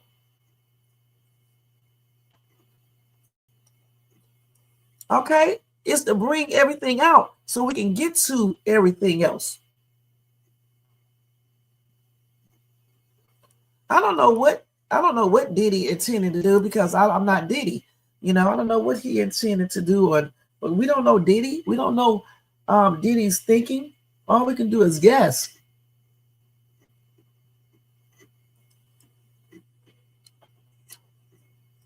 I don't know about that. You didn't see the videos, okay? You didn't see the still shots that they saw today. Okay, you didn't see none of that. So, I mean, it depends on what information they have seen, which is not going to be released to the public. So therefore, we don't know. Okay, so we don't know what is on those still shots. Clearly, it must be something ridiculous because of the expressions of some of the jurors. We don't know what they may hear if they let them see those videos. We just don't know. Okay, and we don't know everything that Cassie has on her phone or what the feds got. Right, coercion and stuff.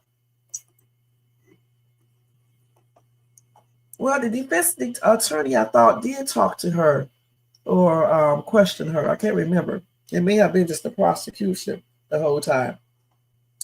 But tomorrow, which is today, she will be cross-examined for real. And so therefore we will see what she's going to say then. But the thing about it, that proof, that physical proof speaks volumes, okay?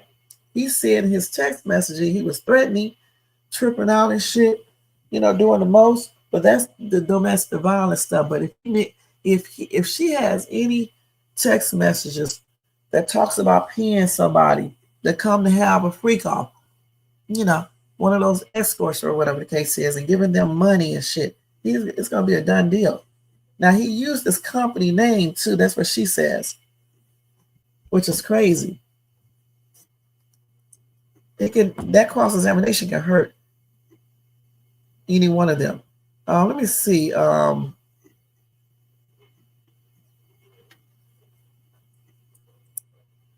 Did they say how Diddy paid for the male escorts?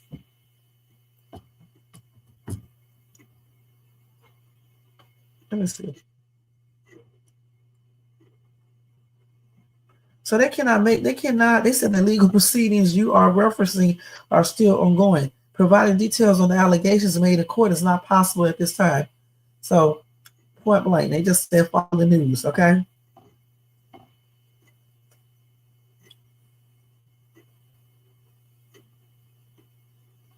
And he had them set these escorts up.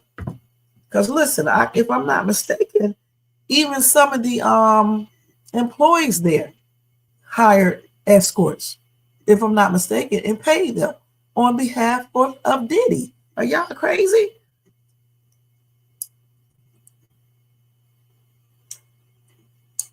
Let's see what they're saying here.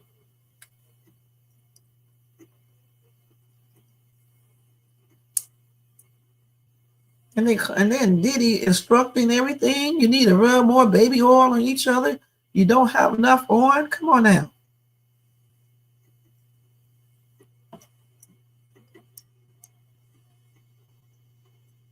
Damn, and then this dude hearing and seeing Diddy beat the crap out of Cassie, grabbing her by the hair and stuff, and dragging her and pulling her into the bedroom and slapping her. And this is the one y'all talking about. Y'all talking about Xavier, right? Xavier Donaldson said that Phillips developed romantic feelings for Cassie and was attempting to isolate Combs' then girlfriend in order to date her. So he liked Cassie. Just like I said, they probably he liked her because he said, I was attracted to her. If she ever gave me the chance to date her, I absolutely would have. And that was Phillips who said that.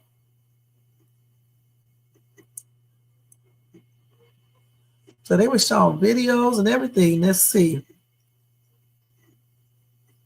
And then they questioned Israel Flores.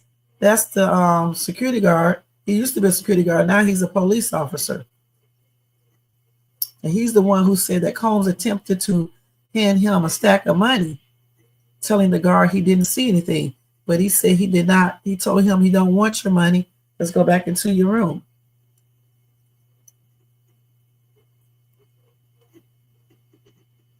And he, you know what? He also recorded stuff.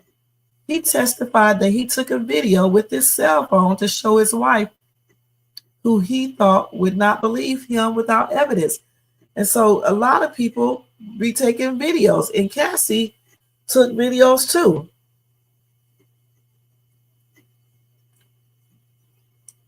And Cassie said they would hire an escort to set up this experience so that I could perform for Sean Combs.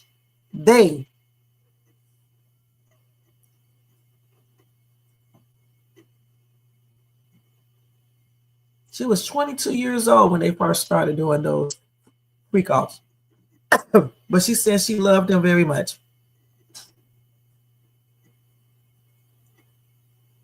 And she said she could not say no to Combs because he would threaten her of blackmail and violence, like I said before. And it's not nonsense, Jermaine. Goodness. And I believe this, that Combs threatened to post videos on the internet. Because I believe this, because J4, you know what situation I went through. Okay? Please, I believe that. Some of this sounds so familiar. I'm not going to lie. She said that Sean controlled a lot of her life, whether it was a career, the way she dressed, everything. And so if he's controlling all of that, y'all know good and dead gone well, he was giving this chick money. She didn't have no money. So you know when she paid for the escorts, you know whose money she used.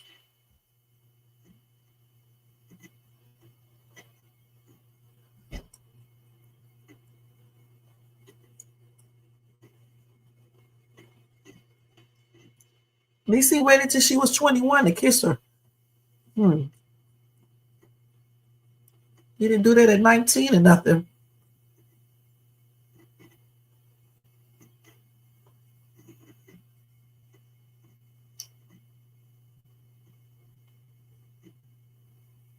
He used to say, I'm Puff Daddy.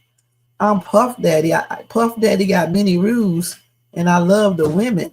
Okay, I like the companies. I likes the company of women.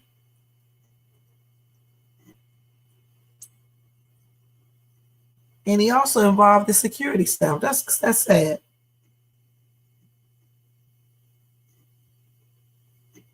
And I told you, he would abuse her allegedly if he didn't like the way she looked, didn't like her attitude, he would get abusive. And listen, but see, y'all, you can't tell you guys anything. Cassie testified that Combs paid her rent at her apartments in New York and Los Angeles. He had his own sets of keys and would often make unannounced visits. If y'all think for one damn minute that this dude wasn't paying her, giving her money, and gave her the money to pay those escorts, y'all crazy as hell.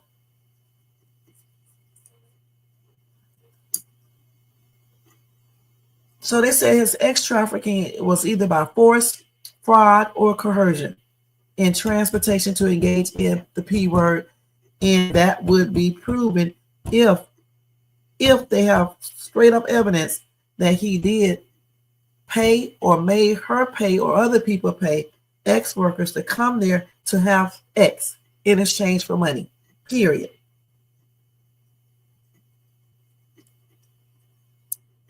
Now, the reason why they say that racketeering, because they claim that he used resources of his music empire to create a criminal enterprise whose members and associates engaged in, attempted to engage in, among other things, other crimes, ex-trafficking, forced labor, kidnapping, arson, bribery, and obstruction of justice. So I don't know about that part right there, but I'm talking about just the ex-trafficking. I don't know about this bribery stuff. Well, the bribery is when, if this is true, is when he tried to bribe the police. Well, he used to be a security officer then, when he tried to bribe him. And then there's other cases of bribery too, allegedly. And then the forced labor, I don't know, I can't remember what that is from right there. The kidnapping thing, holding somebody against their will, I guess. I don't know, because I don't think he did that with Cassie. I'm not sure, but maybe with some of the other witnesses. And arson, that arson is with Kid Cudi, okay? And obstruction of justice, I don't know what that is. I mean, I don't know what type of, what are they? I mean, I know what that is, but I don't know what type of proof they have for that. But I definitely can almost see the ex-trafficking thing, because I gave you guys the definition of that, and it is what it is. So what did y'all say here?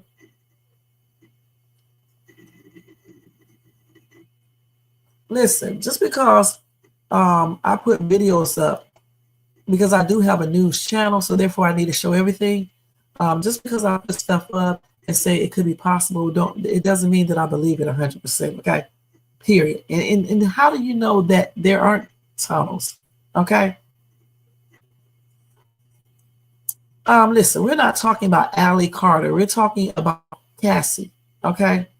That's who we're talking about. You do just like some of these other people do.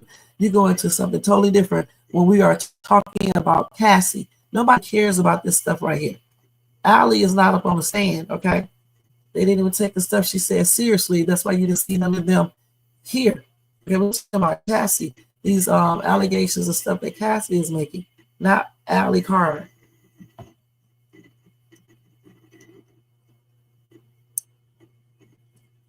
Yeah, I was right when I said male escort was paid thousands of dollars to have X with, I guess, with Cassie while Diddy watched.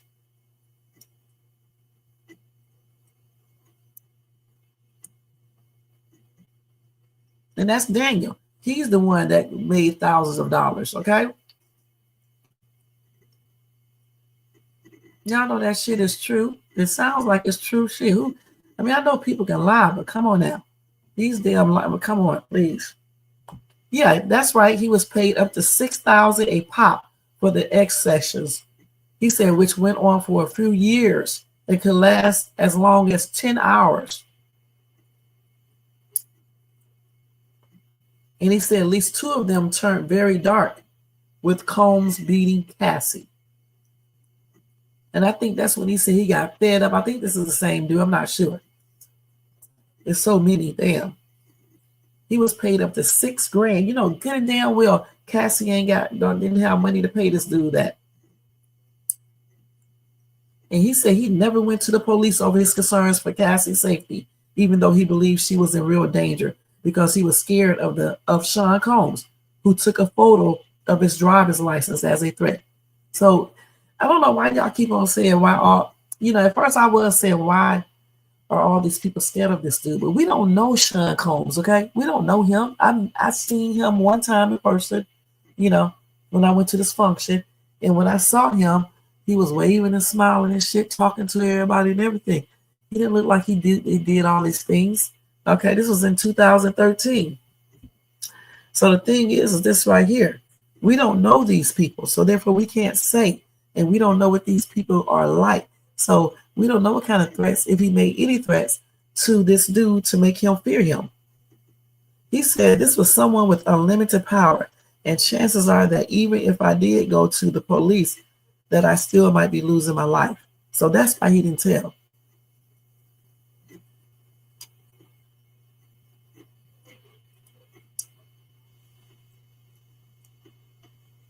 Let's see.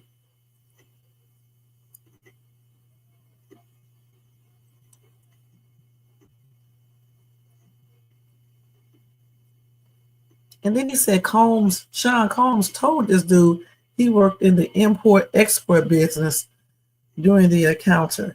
Okay. But he said he recognized Combs when he started talking. Okay. And then he said that Cassie handed him a few $1,000s to rub baby oil on her and give her a massage before the two had sex while Combs pleasured himself. And getting down well that she got that money from Diddy.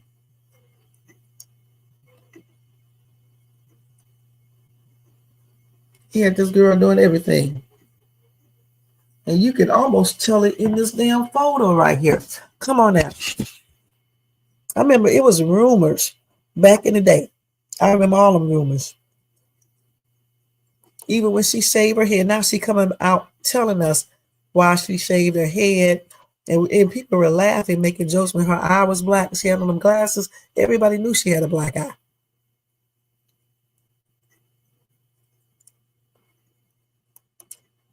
That's a shame. And Cassie was not ugly. She was cute.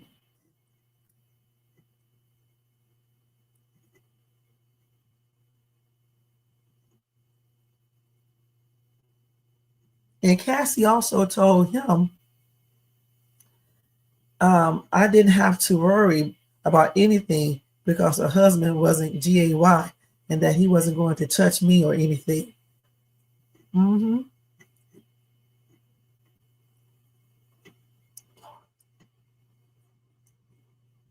So Combs allegedly liked the voyeurism. I guess that's what that is. When you got somebody doing something in front of you, he would allegedly be in there doing the M word. That's crazy. But it is what it is. As long as he's not doing anything illegal and everybody is doing, consenting to that, then it's cool for them. Okay, I wouldn't be doing it, but it would be cool for them. Okay.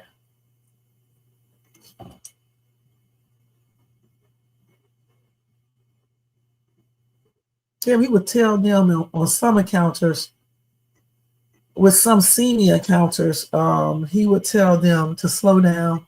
It was getting too hot. And then she said one time he said one time he tried to get us to role play like we just met at the airport. We were not very good at that at all. So I think we skipped past that one very quickly. And then it's the same day they told us that Combs forced a male escort to urinate in Cassie's mouth. And then Philip testified, so Cassie was actually the one who asked me to urinate on her. They had just come out of the room and she asked me if I had ever done that before, and I said no. She told me to do it, and apparently I was doing it wrong because they both stopped me and told me I was supposed to let a little out and not take a leak on her. That was just one time they asked me to do that, and he did it too. And Combs was doing the M word while Phillips peed on Cassie.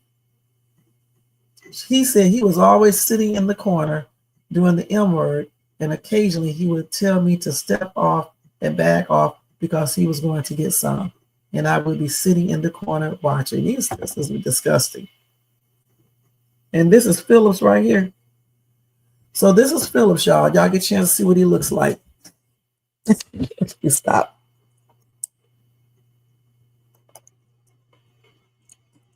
Phillips, oh, now, huh? Oh, my God. He said, let's see, Phillips said the code word he gave to hotel management to get up to Combs' room was black. That's tripped out. He got paid thousands of dollars for the X things, and sometimes nothing if he could not perform up to Combs' lights.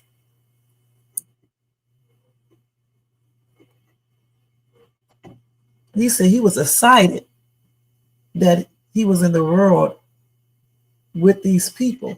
Okay, and he was involved with these people. So that's why another reason he kept on doing it.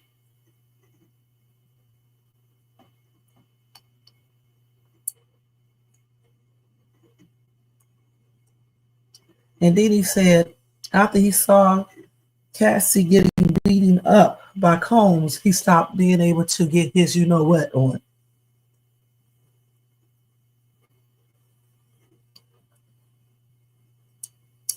Yeah, me just talking about all these encounters, okay?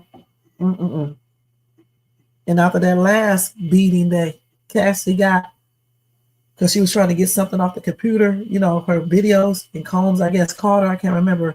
They said it right here. That's when he was assaulting her then. And I think that's when Phillips said, I can't take this anymore. And he stopped going, hooking up with them, period. So this whole thing, y'all, is a hot ass mess. Like I said before, let's just hope, Diddy didn't do all these things, but I don't know. You know what I'm saying? Some things I don't believe, but some things I do. And we will see. And we will see what happens, later on today. All right. Now, I did not get a chance to talk about, I guess I could tell you guys real quick. I'll just tell you about the couple who let a field rat bite their baby. And then we are getting ready to get out of here because it's 2:10 and I got to go. All right. We've been on here for 3.35. All right. So let me skip from that. So tomorrow I'll be back for day 4 of the Diddy trial. Okay. And we'll talk about it again. And thanks to everybody coming in here,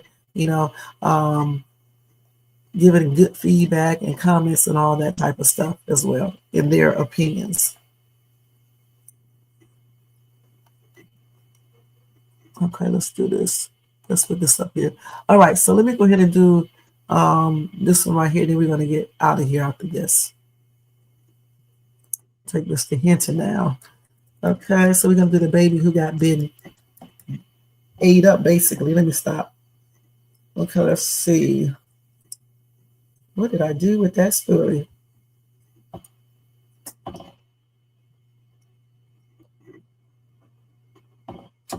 Let's see, where is that story at?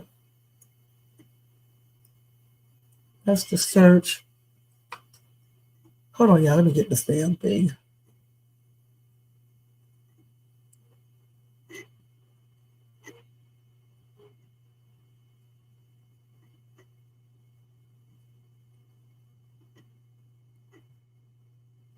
Let's see what this is doing right here. I had to look it up.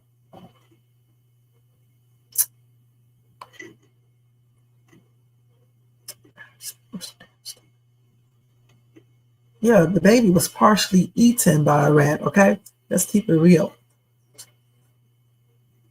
So these are the two right here. Oh, let me put this up here. I didn't want to say eating at first, okay? So I just said bit. This is crazy. These people are nuts.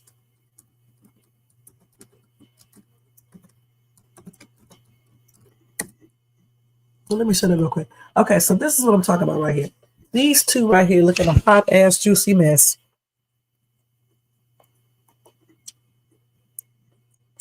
Okay. So anyway, let me do this real quick. So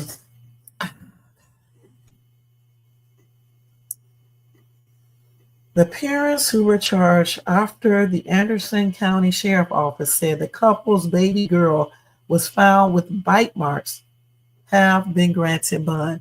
And that's crazy right there, because why would they be granted bond?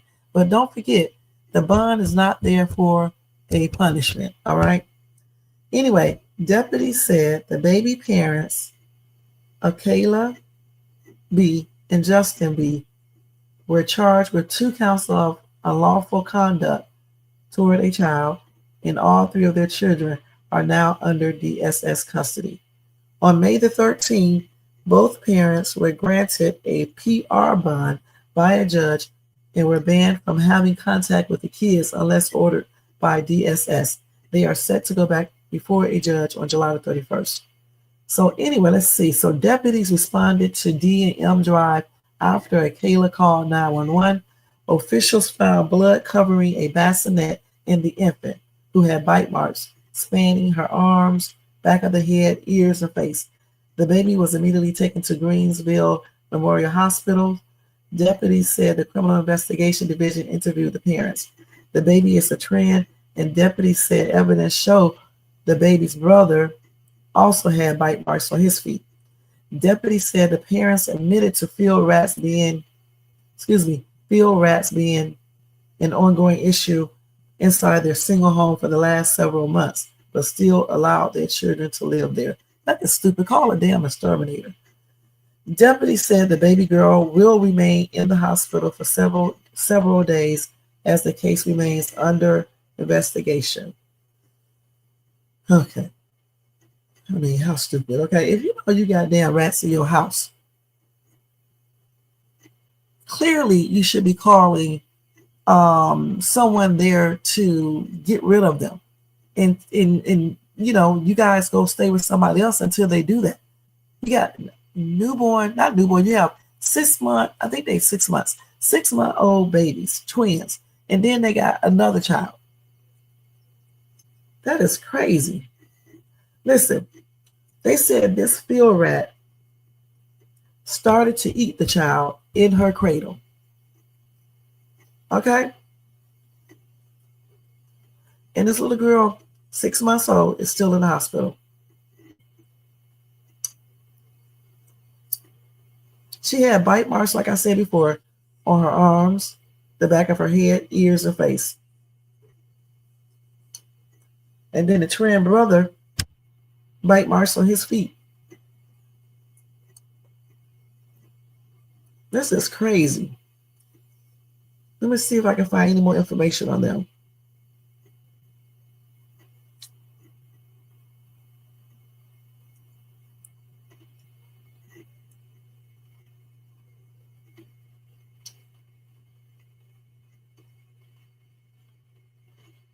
This is crazy as hell. Let's see this right here.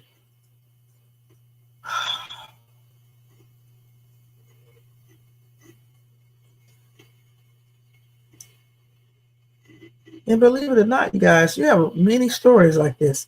You got one right here where a 9-month-old female infant was brought to the emergency care division with multiple rat bites on her eyes and upper extremities. A 20-day-old female was brought to pediatric emergency department with multiple rat bites to the face. Something is wrong with these damn parents. Okay? If you know you got rats in your house or apartment, you should be calling an exterminator, right? And then you should be leaving until they get those damn rodents out of your house. And then get you a cat.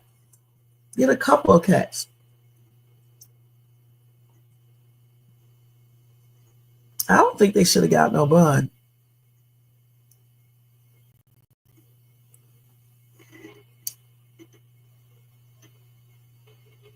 Back in October, a baby was disfigured by more than 50 rat bites.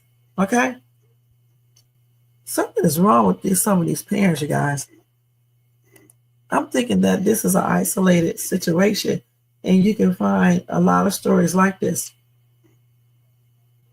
Another one. This dude, a dad, was sentenced after his baby was found with more than 50 bites. They gave his ass 16 years in prison, as he should have had. Y'all don't know that Jermaine is a troll, okay? And that's what he does. He be trolling me over here. I'm tripping out about all these damn rat bites.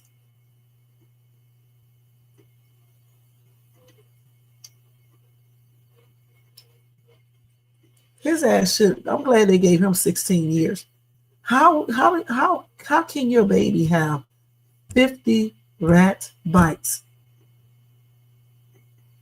They said the damn house was nasty. It was deplorable.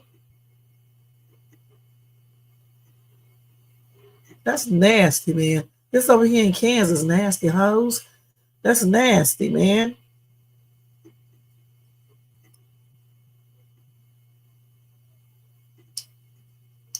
And then they don't want to name this woman in this case right here.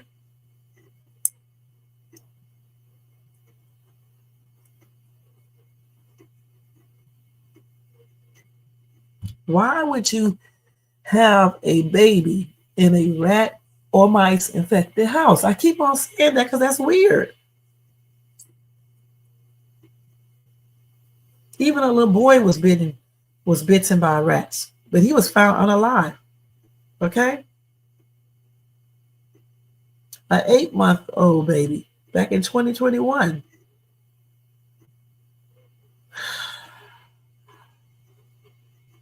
The other baby who was eaten by 50 rats. That little baby was nearly eaten alive, okay?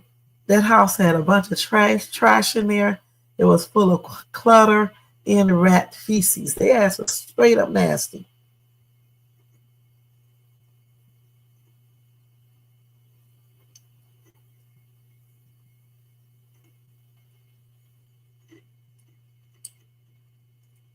This one baby almost passed on from rat bites. This is crazy, you guys. So it's a lot of cases like that. But for the two that I'm talking about, that I was talking about in the beginning of this, before I start looking at all the other ones, those two were arrested, but they are now out on bond, which I don't believe they should have one. But let's not forget, the bond is not a punishment, okay? They let them out as long as they're not a threat to the community and things like that. No form or it depends on their criminal backgrounds and other evidence and things like that. Then they will let them out so they can prepare for their case. Okay, but they do not have custody of their kids right now. I guess they are on house arrest. I don't know about that or not, but I just know they can't be around their kids. But the thing is, I'm trying to figure out, why didn't they hire somebody to come out to get rid of those damn rats? And then at least they could have got some cats too. Shit, I would have moved. Let me see what they look like. This is crazy, man. Y'all making me start itching and shit talking about these damn rodents.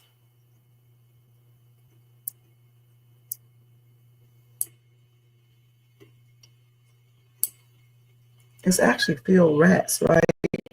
Not field mice.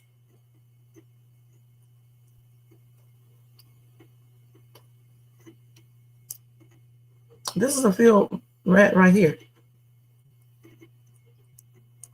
This little ass thing was biting this thing on baby. I thought they were big. I'll stick my damn cat on this thing and go get another cat and F him up. I cannot stand these damn creatures. You know that? Damn. I don't even know what I'm talking about because I hate these damn creatures. So this is a big one right here. Look how big this damn thing is. Yeah. And he holding in his shit and playing with it. This is nasty, dude. You nasty. Nasty as crap. Hamsters are cute, but these little creatures right here are ugly. I do not like them tails either. Yesterday, one was running across the street. He better be glad I'm not an unaliver because, man, oh, man. Oh, they look nasty, man.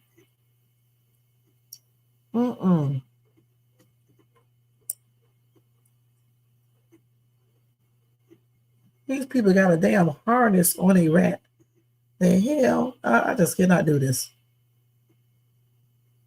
And he is big, man. This is an African giant rat. Shit. Why am I looking at rats? But anyway, y'all just saw what a field rat looks like, okay? They are gross. I saw this big one at the at the zoo. I was like, what the heck is this? But we know what this is. I can't remember the name of it, but it's a big gigantic rodent, okay?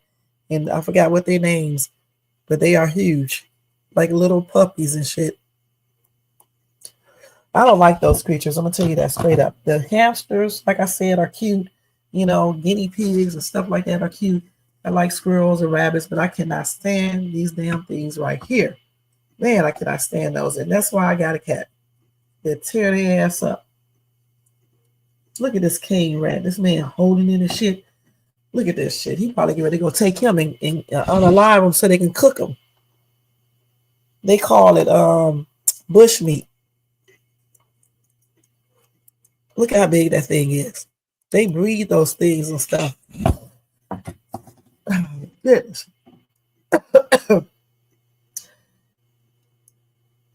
Like I said, I just don't understand how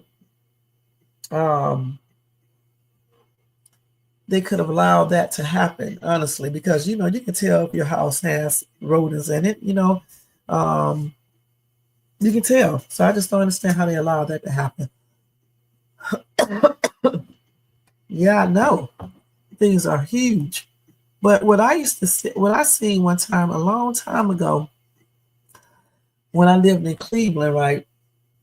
One time I went to the trash can and lifted up I'm not joking. When I say it was a gigantic rodent in there, I mean it was huge.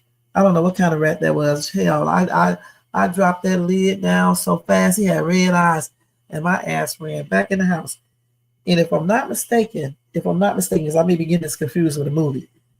Oh my gosh, I thought the damn rat was climbing on the damn house. Okay, because it was actually an apartment building. Okay, like I said, I could have been like, thinking about a movie that I saw, and that's what the rats were doing. Maybe that movie with those gigantic rats. Okay, I may be getting confused with that, but I know one damn thing. I remember when I went to that garbage can, lift that lid up, and that big ass rat was in there, and I closed it back and ran. And his ass was big, looked up with them red ass eyes. I don't know what type of rat that was though. He was huge. He was huge. He really was like a small dog. So I don't know what type it was. And this man right here got this big ass rat. I don't know what the hell this is right here in Louisiana. That's why I can't be in no Louisiana. This is a big ass rat. He probably lying and stuff. Look at this. This is probably an edited photo. I don't like them creatures. I hate them tails. I do not like those creatures. I don't like possums either. Sure don't. I like none of those. Look at them little ugly ass teeth. Huh, that's a swamp rat, I guess, huh? I cannot do it. Oh my God. Let me stop looking at these rodents. But anyway, because they got all types of rats, man. Okay, like, when we moved here, I'm not going to lie, I had the exterminator come, right? And they looked through this whole house, up in the attic and everywhere else, because I wanted to make sure. Because outside too, because I don't like them creatures. I'm going to tell you straight up. The other house we was at, it was a dead rodent outside, right? And he was dead. And let me tell y'all something. We called the exterminator. When he came, the man was mad. He was mad because he was like, he's not going to come inside, okay, because there's no holes or anything else in new subdivisions because they're building, in their homes. That's why you probably, seen you got the unalived rat outside in your backyard and stuff. I don't know what unalived either. But I was scared, man. I'm not gonna lie. But no, none of them never came inside. And for a while, I was seeing like mice is back there. I mean, and let me think. What did we do? I think I had the exterminator put something out. Yeah, he did. He put something out, and so we didn't see anymore after that. But I cannot stand those things, man. Ooh, I cannot stand them. So anyway, the parents of the 6-month-old, they have to go back in front of the court. I forgot what day. Let me look and see it again. I think it's in July.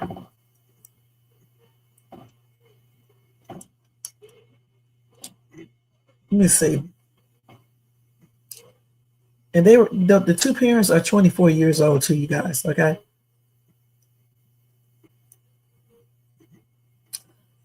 They go to court, I think, in July, I believe. I can't remember, somewhere around that time. It's not right here, but it's on the other article that I was reading. 24 years old.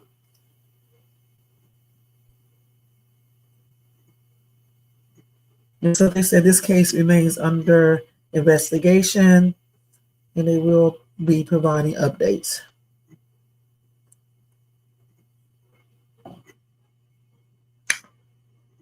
And it is what it is. I'm trying to figure out how did they not hear the baby crying? Okay, that's the first thing. Also, you mean to tell me you don't ever go check on your child? And what else? And if you knew you had rats, why would you leave your child alone in the first place? That's stupid. They sure will be. Yes, they definitely, his brand would definitely be messed up. But anyway, my prayers are sending out to that little child and the twin brother, and I hope they, recover 100% and get a good home, a good foster parent so far right now.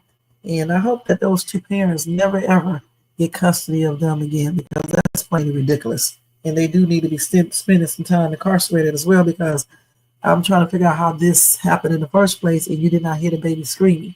Get it down well that baby was screaming. getting bitten all on the back of his head, his neck, and wherever else. That's crazy. I think that was a little girl, and a little boy was bitten on the feet. That's crazy.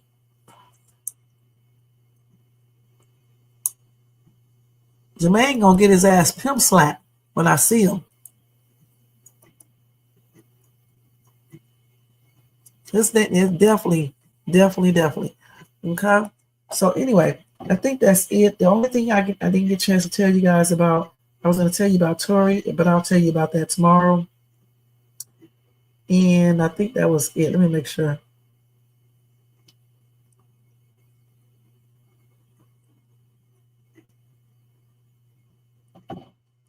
Wait, let me make sure.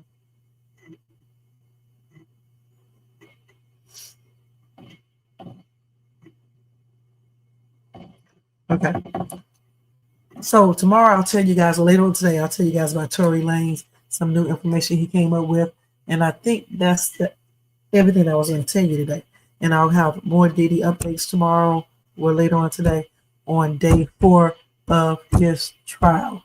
All right. And Cassie is probably going to be really a trip, with the cross-examination and all of that. All right. So thank you to J4 for being here, showing support. Thanks to Jermaine, stinking ass, for showing support. Thank you. And thanks for that super chat too, Jermaine.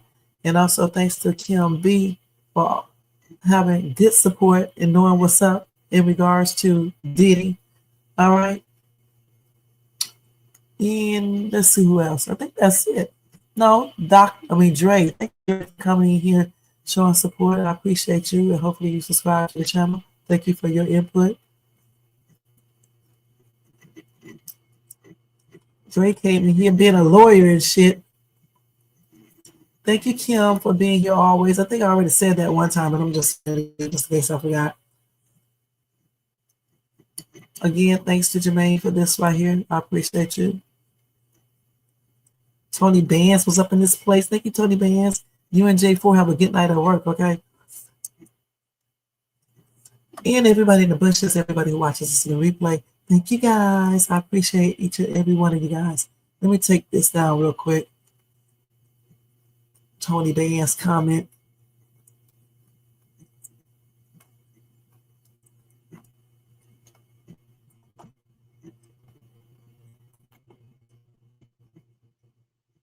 Dre Hand, huh? Okay. Okay. Okay, y'all don't forget this thumbs up this video if you enjoyed this content tonight. I definitely enjoyed it. Wait till my tongue get healed and I stop biting it. I'm going to use this guard though when I do my next live. Y'all subscribe to the channel. Please subscribe below and hit that bell notification so you can be notified of any upcoming videos. Make sure you share and leave a comment. I only bit my tongue like 2 times tonight, and I played it off. I think one time I said ouch, the other time I didn't say anything. I think I started doing this shit from cracking my damn jaw.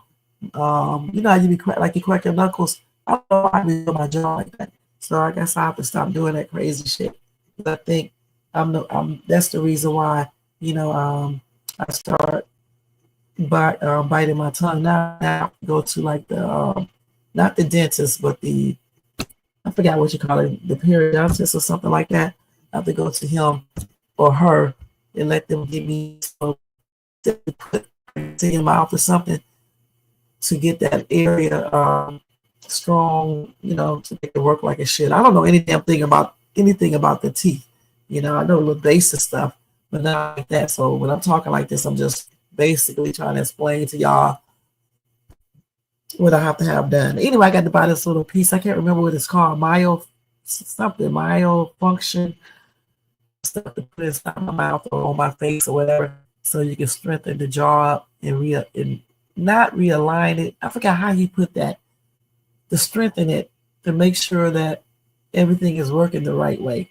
Because probably when I was cracking my jaw, facial muscles and stuff, I probably threw something off. That's what I'm trying to say.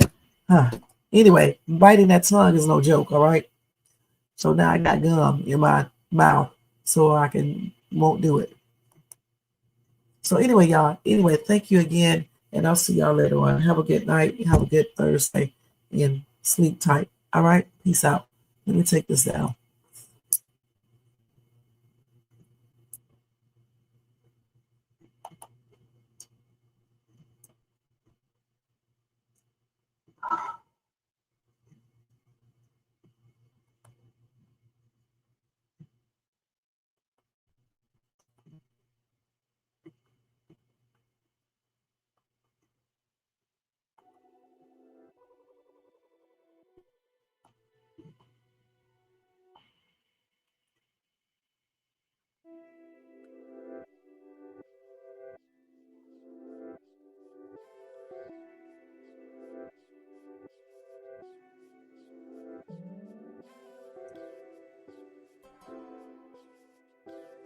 Yes, I'm not really chewing gum, J4.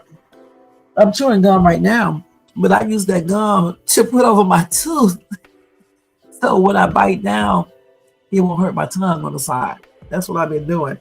But I got a mouth guard today, so I'm going to use that and stuff until I go get that little device that they have. Once I go to the periodontist. I know.